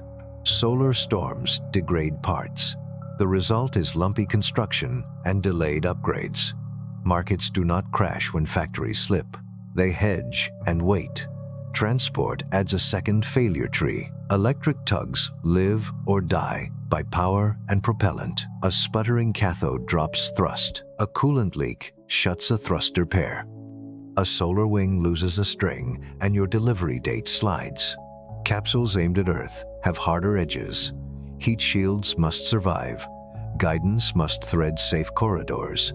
And downrange weather can scrub landings for days. The operational truth is bureaucratic. Range time, insurance sign-offs, and regulatory reviews meter cadence. Consider the worst case. Suppose a miracle refinery jumps to hundreds of tons per month and a dozen tugs arrive at once. Prices still do not collapse if the metal stays in orbit, where demand is hungry and value per kilogram is high. You touch Earth markets only by booking many re-entries, clearing customs in several countries, and convincing mills to accept off-world billets that may not match domestic specs without reheat and analysis. Quality systems catch up, but they move on quarters, not days. Finance can fail you faster than physics. If early plants promise Earth deliveries they cannot make, the first misfeeds, lawsuits, premiums jump, and capital dries up. Resetting the narrative from bullion to beams is harder after a stumble. The smarter path is to pre-sell structure to orbital buyers under cost-plus or availability contracts, prove cadence, and let insurers and lenders tighten spreads with each boring, on-time delivery. Geopolitics adds friction. Some governments will cheer off-world supply, others will push for controls. Export rules may treat certain alloys as dual-use. Re-entry lanes may be rationed. Tariffs may defend domestic mines during down cycles. None of that kills the industry, but it turns expansion into a staircase instead of a ramp, and a staircase does not crash anything. Ethics and optics matter. A high-profile mishap, a failed capsule that sheds fragments over a rural area, or a dust plume that blinds a neighbor's imager can stall permits and sour public support. Industrial hygiene becomes public relations.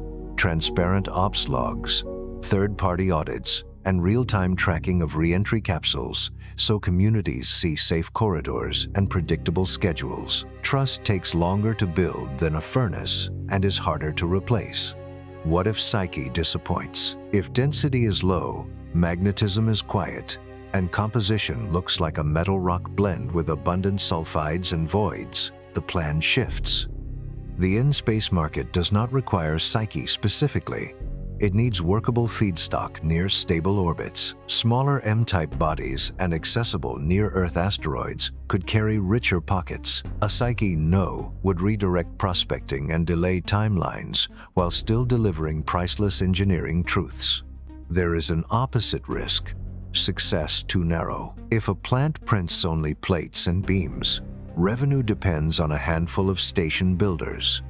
Diversify with tanks, radiators, sunshade frames, and standardized fasteners. Sell service kits, heat pipes, beam clamps, bolt packs, staged at depots, not just raw stock.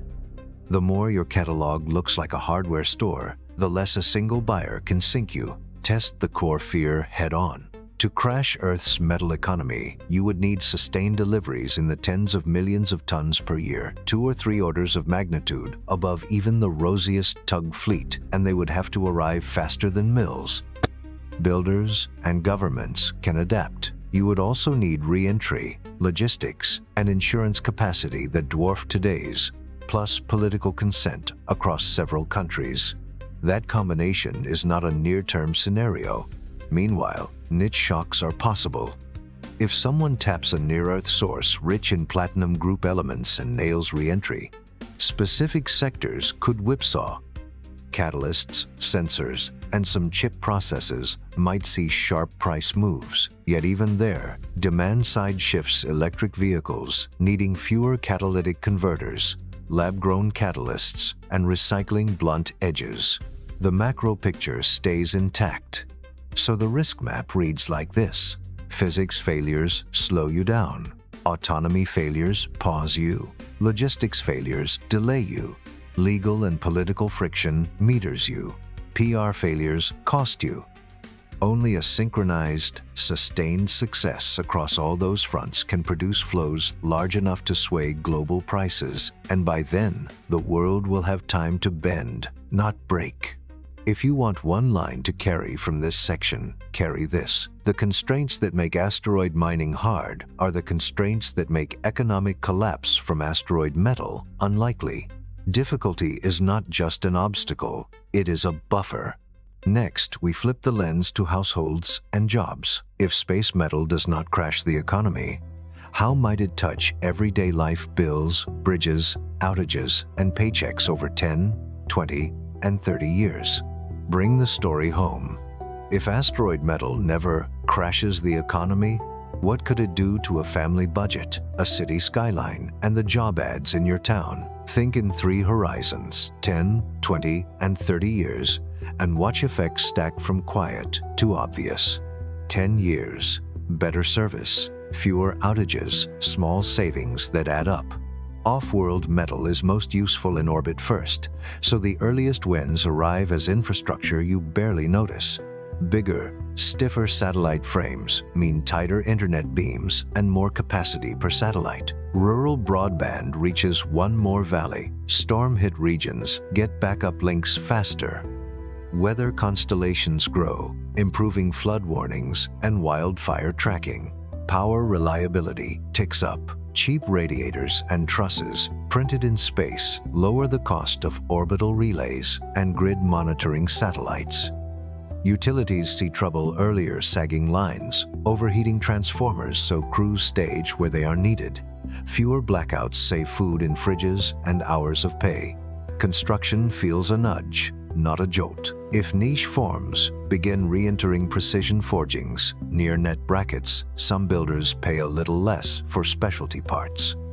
City budgets stretch one more bridge deck or school roof, because steel prices are a hair steadier. You may not see a headline, you may see a road finish on time. Jobs shift at the edges. Launch companies hire welders, machinists, and technicians. Suppliers of pumps, bearings, heat pipes, and power electronics scale. Community colleges add vacuum systems and autonomous inspection to their catalogs. A few graduates test dust, proof seals, or electron beam weld coupons at a plant that used to make aircraft parts. 20 years, the hardware becomes visible. Stations grow from football field to city, block scale, because the bones, beams, tanks, radiators are no longer scarce. Telescopes with star shades image nearby exoplanets directly. Commercial depots sell propellant to tugs and landers. The price to move a kilogram around cislunar space slides enough that lunar science, tourism, and powered demos behave like businesses instead of stunts. Back on Earth, costs move in places that touch everyone. Transmission towers and offshore wind structures are built in steadier waves because inputs are less spiky. Bids include fewer price escalation surprises. If you live in a storm belt, rebuilds go faster because steel is available when you need it. Remote regions finally get always-on connectivity. Kids stream lectures without buffering. Clinics move scans over links that used to choke. Work changes texture. A new tier of blue sky trades sits next to traditional blue collar. Vacuum, systems tech, orbital, assembly rigger, thermal, systems inspector, hull, thruster, maintainer.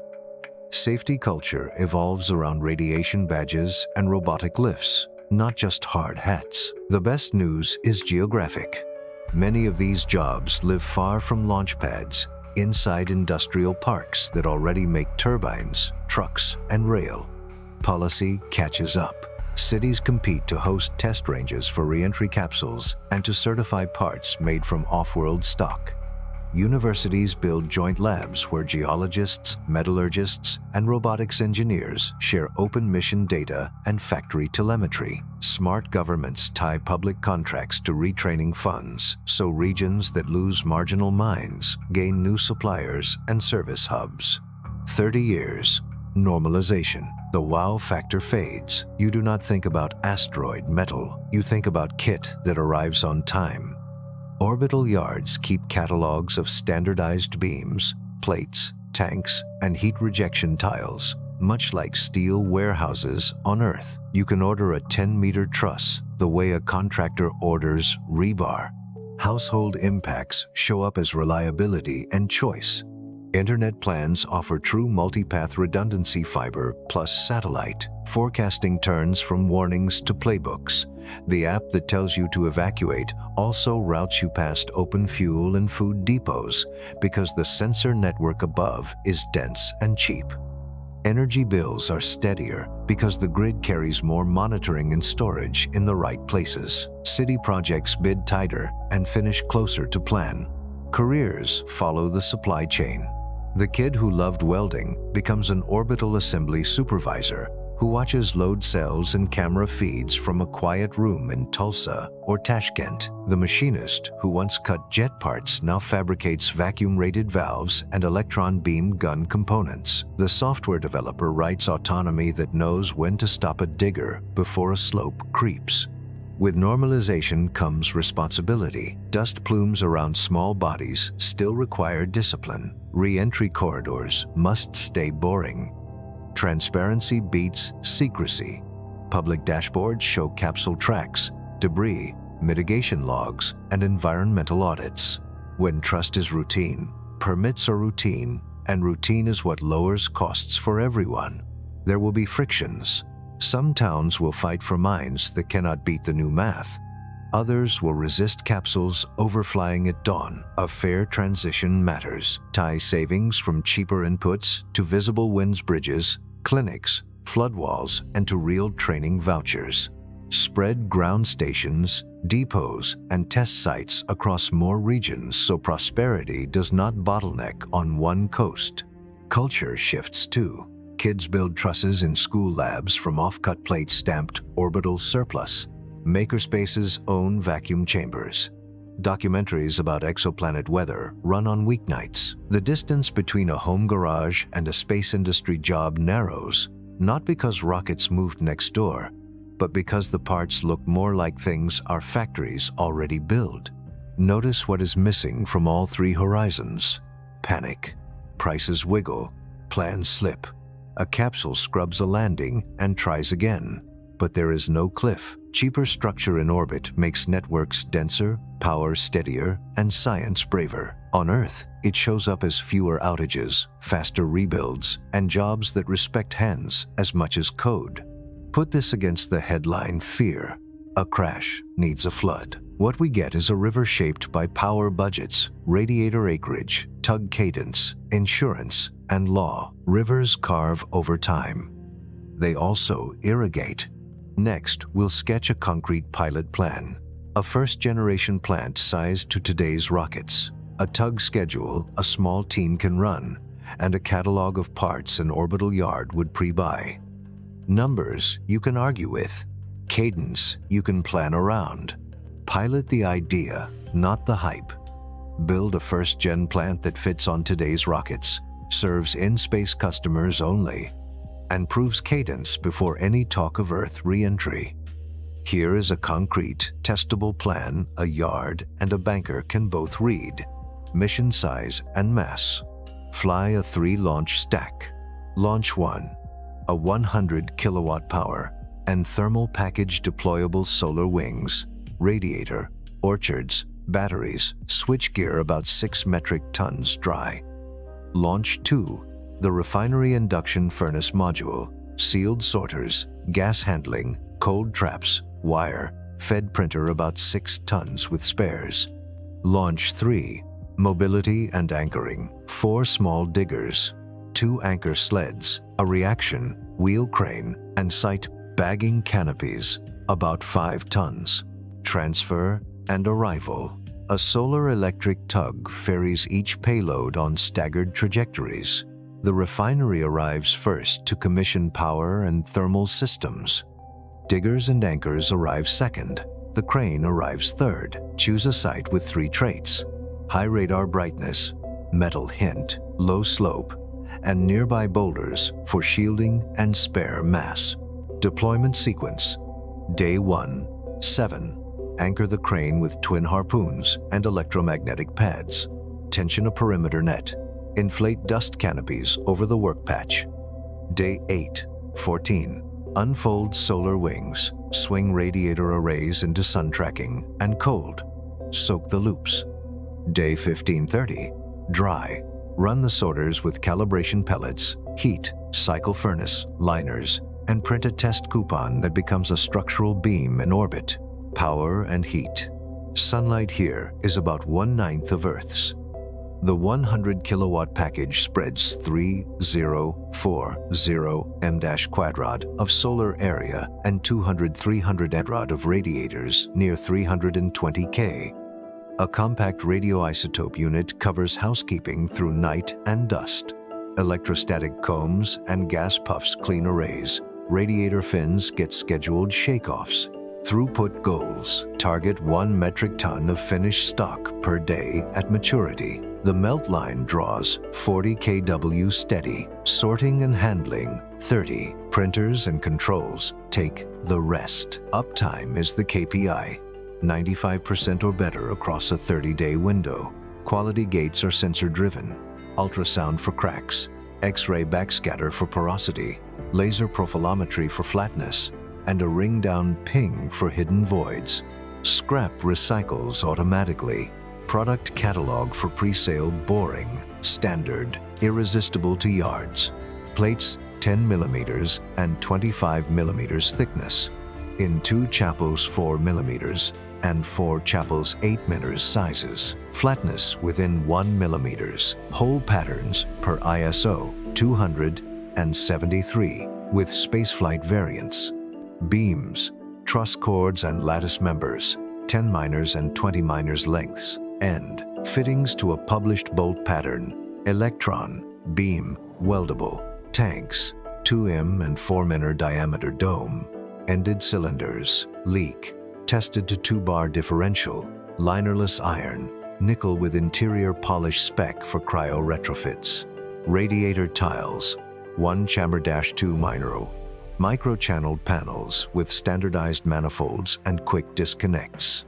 Emissivity certificate included. Interfaces and standards. Publish 3 documents before first metal ships.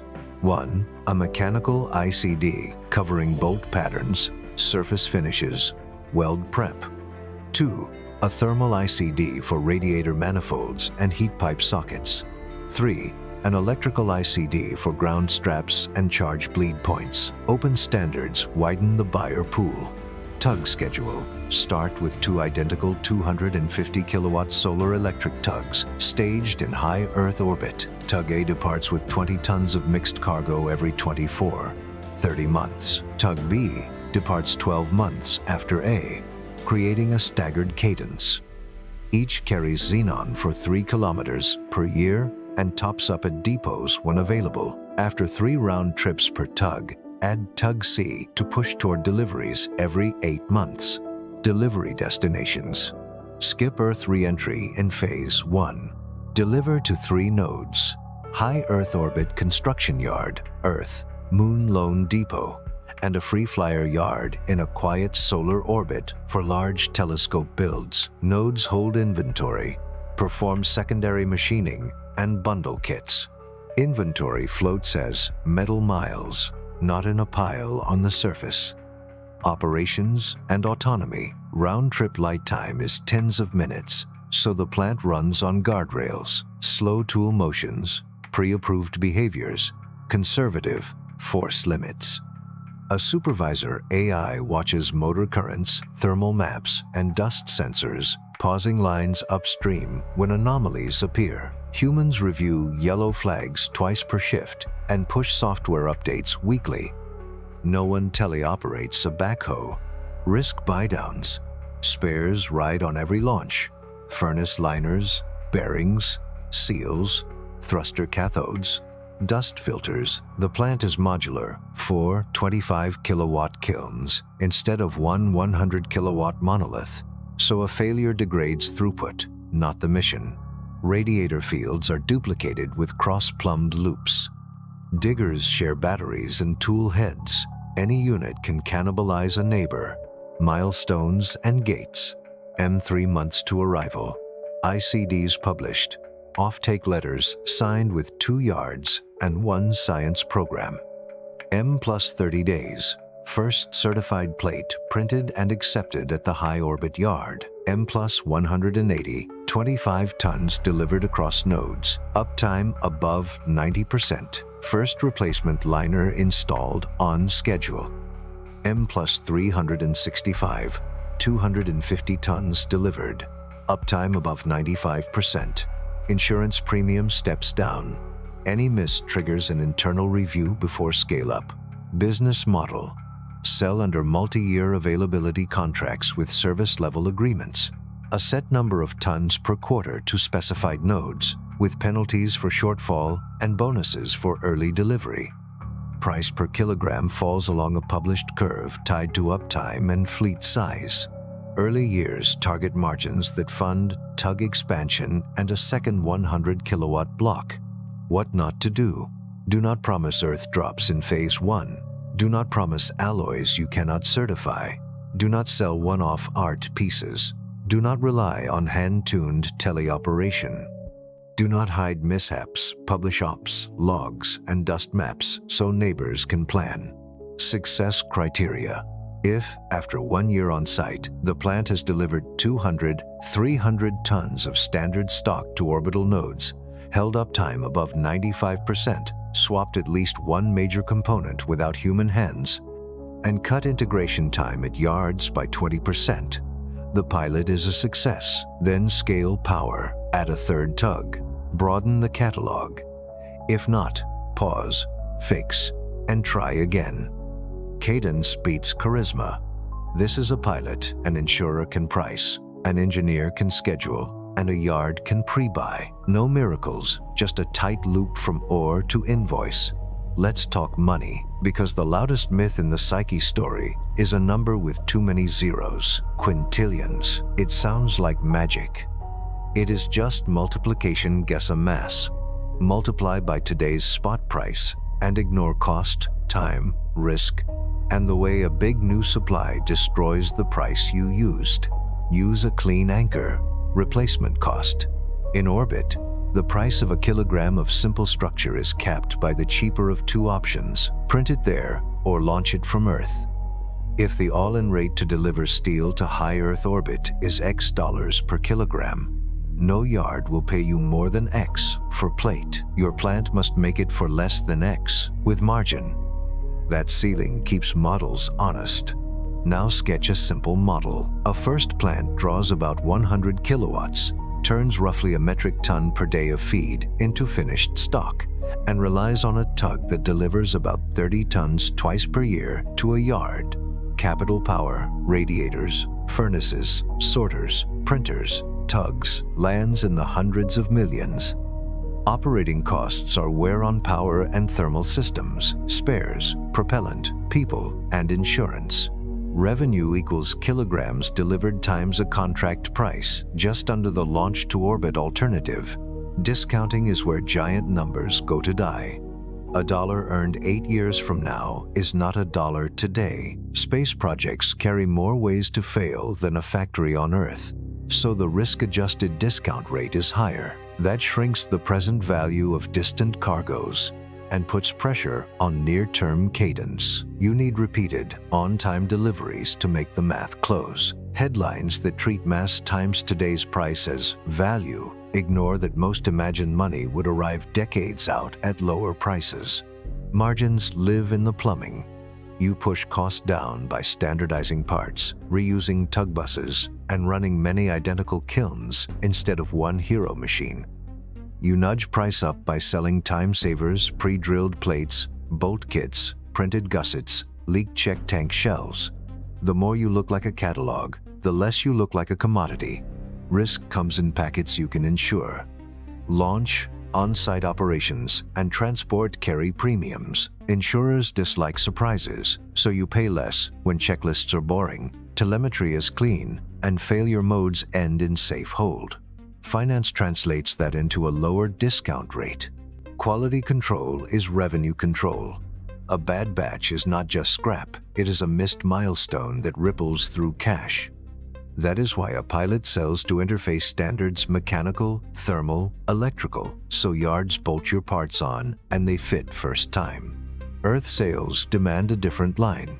Even if you could re-enter metal safely, the delivered price must beat Earth steel, plus freight, tariffs, inventory, finance, and certification. You still owe mill tests, chemistry specs, and traceability from melt to part. Those hurdles are not red tape. They keep bridges standing. They also keep early space metal pointed at orbit, where the replacement cost is launch, not a barge. Here is a pocket test for any grand claim. Ask 5 questions. At what yearly volume? Delivered? Where? What is the alternative price? Over what time span? With what discount rate? If a pitch cannot answer, it is a story, not a model. If it can, you can argue assumptions and plan kilns, tugs, radiator area, and crews. Learning curves are your ally. Many industries seek costs, drop a fixed percentage each time cumulative output doubles. Solar did, batteries did. Launch is doing it. An off-world metals chain will too. Costs fall as you learn to clean dust faster, swap furnace liners quicker, print with fewer voids, and schedule tugs in efficient windows. There is also a demand ceiling you cannot ignore. Yards need only so much plate per year. Telescopes need only so many ribs. Depots need only so many tanks. After that, inventory is a liability. You will be tempted to chase Earth sales early. Resist it. Better to be sold out in orbit for 5 years than to trigger a political fight you do not need and cannot win. Timing is strategy. If launch costs fall faster than your learning curve, the ceiling descends and you move up the value chain, more machining, pre-fit assemblies, and on-site services. If your curve falls faster than launch, the ceiling rises and you can undercut Earth delivery to orbit. Either way, lock in multi-year availability contracts pegged to a public index and publish uptime, defect rates, and delivery cadence. What about the claim that once metal is abundant, it becomes worthless? That confuses scarcity, rent with usefulness. Abundance kills windfall profits. It does not kill value. When aluminum got cheap, aircraft were born. When bandwidth got cheap, video calls became normal. When off-world structure gets cheap, we build bigger instruments, denser networks, and sturdier stations. The unit price falls. The total pie grows. A practical truth sits underneath. The first profits will not come from discovering the richest asteroid. They will come from reliability, showing up with standard parts that fit. Moats will look boring. Interface standards you wrote first, software that schedules a swarm without drama, and a service network that swaps a cathode before it fails. In heavy industry, the hero shot is not shiny ore. It is the monthly report where nothing exciting happened and all invoices cleared. So put the myth to bed. You cannot price Psyche by multiplying mass by spot quotes. You price a business by cadence, quality, and contracts, bounded above by launch cost and bounded below by your own power, heat, and uptime. Inside those rails, there is room to build an industry, room to make money, and no room for an instant crash. Next, we will play futurist carefully and ask what happens if Psyche's data points to surprises light elements in unexpected abundance, odd magnetic patches, or gravity anomalies that imply giant voids, and how those would reshape both engineering and the business plan without breaking the thesis you can take to the bank. Play futurist carefully. What if Psyche is not the neat case in anyone's slide deck? Surprises are not failure. They are steering inputs. The right question is not, does the plan still work? But how does the plan morph while keeping cadence and cash alive? Start with light elements, the most likely twist. Suppose the element maps come back with higher than expected sulfur and phosphorus mixed into the iron nickel with trace carbon or oxygen. That chemistry lowers melting points, changes viscosity, and can make alloys brittle if you cool them wrong. Engineering response: retune the furnace into a refinery. Run slightly reducing, then vacuum strip volatiles in staged boils.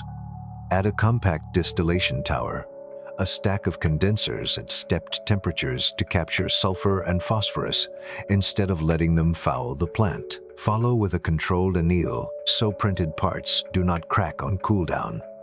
On the business side, you shift the early catalog toward parts where ductility matters, less radiator tiles, stiffeners, counterweights, reaction wheel housings, while you qualify tougher structural grades over time. You also sell the byproducts. Sulfur is not glamorous, but in vacuum it is a decent solid lubricant additive and a candidate for radiation dark coatings. Value hides in jars, not just plates. Now imagine patchy magnetism. The magnetometer maps bright and dark swaths of remnant field fossil magnetization from a time when part of Psyche convected like a tiny core. That sounds like trivia until it spins your tools. A stray field can torque a steel crane boom or throw off a motor's sensors. The fix is design discipline. Degauss critical parts, shield encoders, and add non-magnetic inserts at mounting points. In return, you gain a bonus: electromagnetic anchoring. Where the field is strong and the skin is metallic, a coil on your footpad can clamp like a gecko, turning magnetism from a nuisance into a holdfast. The map becomes an operating chart: green zones for magnetic clamps, yellow for mechanical anchors, red for "don't cut here" patches that twist tools. You sell that map as a service to anyone who comes later. Consider gravity surprises. Next, radio tracking could reveal big mass deficits, voids, or low-density pockets inside the body. That shifts safety doctrine. You avoid long cuts parallel to hidden caverns, keep heavy gear off suspect roofs, and seed listening posts that ping with ultrasound to catch slow shifts before they become slumps. But voids are also assets. A cavern under a few meters of regolith is a free thermal bunker, stable temperatures, no sunlight, and less micrometeoroid risk. Move heat-sensitive machines inside. Run furnaces on the surface with long heat pipes down to cold sinks in the shade. Park spares and propellant in the cave where they age more gently. The plant grows a split personality: hot, dusty work topside, quiet, steady work below. Suppose the surface is finer than expected, a talc of metallic grains with electrostatic cling. Triboelectric sorting becomes your friend. Feed powder across charged plates and let grains hop to the right bin by charge sign and magnitude. Electrostatic combs clean arrays constantly. You enclose everything. Hopper walls get roughened liners to prevent arching, and augers run slow to avoid fluidizing the powder into a storm. Logistics adapts too. Instead of raw plate, you ship near-net blanks with sacrificial tabs so yards can machine away the powder-borne surface layer that holds contaminants. The story you tell customers is simple. We absorb the dust so you don't have to. Flip the surface the other way, coarser than expected, with fist-size metal clasts and rocky cobbles. Good news. Magnets and eddy current rollers eat that for breakfast. The furnaces run cleaner. Fewer fines, clog, radiators, and your uptime target looks easier. You add a new product early: wire rod. Coarse feed induction melts happily into clean rod you can spool, haul, and print with minimal post-processing at the yard. What if the chemistry points to stony iron mixes, palisite-like patches where olivine and metal lock arms? That complicates sorting, but it hands you structure. Print metal nodes and lap in sintered rock spans right on site. You become a kit of parts vendor faster than planned. Mixed material trusses with metal nodes and stone webs. In microgravity, those hybrids are strong, cheap, and dust-tolerant. The business pivots from we sell plate to we sell finished. Truss bays that fold and latch, cutting assembly time at the yard. Time saved is margin earned. Surprise in the extreme. The maps say Psyche is less metallic than early radar hinted. The thesis survives if you keep the goal right-sized. First customers are still in orbit. Your pilot still proves cadence. Your learning still compounds. You adjust site selection, chase the brightest patches, and you slim the promise to what the ore will bear. Meanwhile, the same factory stack, sorting, melting, printing ports to other targets. A near-Earth M-type with friendlier orbits might leapfrog Psyche on commercial timelines, even as the science mission squeezes every secret from the big one. What if the surprise is political rather than physical? Say, new reentry rules, slow Earth drops just as you finish your first tanks. You aim inventory at nodes, not ground. Push plates to the high-orbit yard in Lone Depot. Bundle radiator kits for telescope programs. Pre-assemble long truss modules that fit tug gondolas. You stay liquid by selling time and integration, not only kilograms. The scariest surprise is a plant that eats itself. Furnace liners crack too fast. Seals outgas under UV. Bearings run dry. The counter is modularity and swaps. 4 25-kilowatt kilns instead of one 100-kilowatt monolith. Liners on quick-change rails. Seals you replace like filters. A service drone that carries a universal tool head. You schedule pit stops like a race team and measure success in minutes off the floor, not in peak melt rates. On the finance side, surprises are fuel for honesty. Publish a surprise playbook with triggers and pivots. If sulfur, X%, new recipe and product mix. If dust flux, Y, radiator cleaning cycles change and output target drops. If void fraction, Z, shift to cavern ops and sell kits, not plate. Investors hate uncertainty. They appreciate contingency plans tied to data you do not control. The through line is stubbornly boring. Flexibility beats fantasy. A plant that can swing between coarse and fine feed, between plate and rod, between topside and cavern work, between magnets and anchors. between solar and a compact reactor, is a plant that lives long enough to learn, a catalog that can slide from beams to radiator tiles to truss bays, keeps revenue while metallurgy catches up. A business that sells maps and interfaces along with metal is a business that banks survive. Surprises make the story better because they force real engineering. The myth of quintillions asks nothing of you. A sulfur-rich alloy with patchy magnetism and hidden caverns asks you to design, schedule, insure, and deliver. That is the kind of work that builds industries. One section remains. A clear, grounded conclusion: what Psyche will actually change, what it will not, and the single sentence you can carry into any debate about asteroid mining and the economy. Psyche is a metal-rich world worth studying, not a magic vault that can bankrupt Earth overnight. NASA's mission is a laboratory in orbit magnetism, composition, gravity, texture, not a mining startup. Those measurements will replace fantasies with constraints, the kind engineers and investors can actually build around. Mining, if it ever happens, ramps under governors that cannot be wished away. Power that dribbles in at a few dozen watts per square meter. Radiators that must glow for every furnace watt. Slow electric tugs that push for months. Autonomy that chooses safety over speed. Licenses and insurance that meter cadence. The very difficulties that make asteroid industry hard are the same dampers that prevent market shocks. Markets themselves are thermostats, not domino chains. New supply bends prices, demand grows into the slack. High-cost producers adapt or exit, and contracts plus storage smooth the path. Even spectacular success in space changes Earth only gradually, mostly by making off-world structure cheap. Trusses, plates, tanks, radiators, shades, and shields that expand what we can assemble beyond the atmosphere. That is the real economic story. The first customers for metal in space are in space. Stations get stiffer, depots cheaper, telescopes braver. On Earth, the dividends arrive as reliability, steadier connectivity, better weather, and disaster data. Infrastructure bids that swing less with commodity spikes. New middle-skill jobs in power, thermal, autonomy, and inspection. If Psyche surprises us, and it will, that is not a failure mode. It is a design brief. More sulfur? Change the recipe and the product mix. Patchy magnetism? Clamp to it.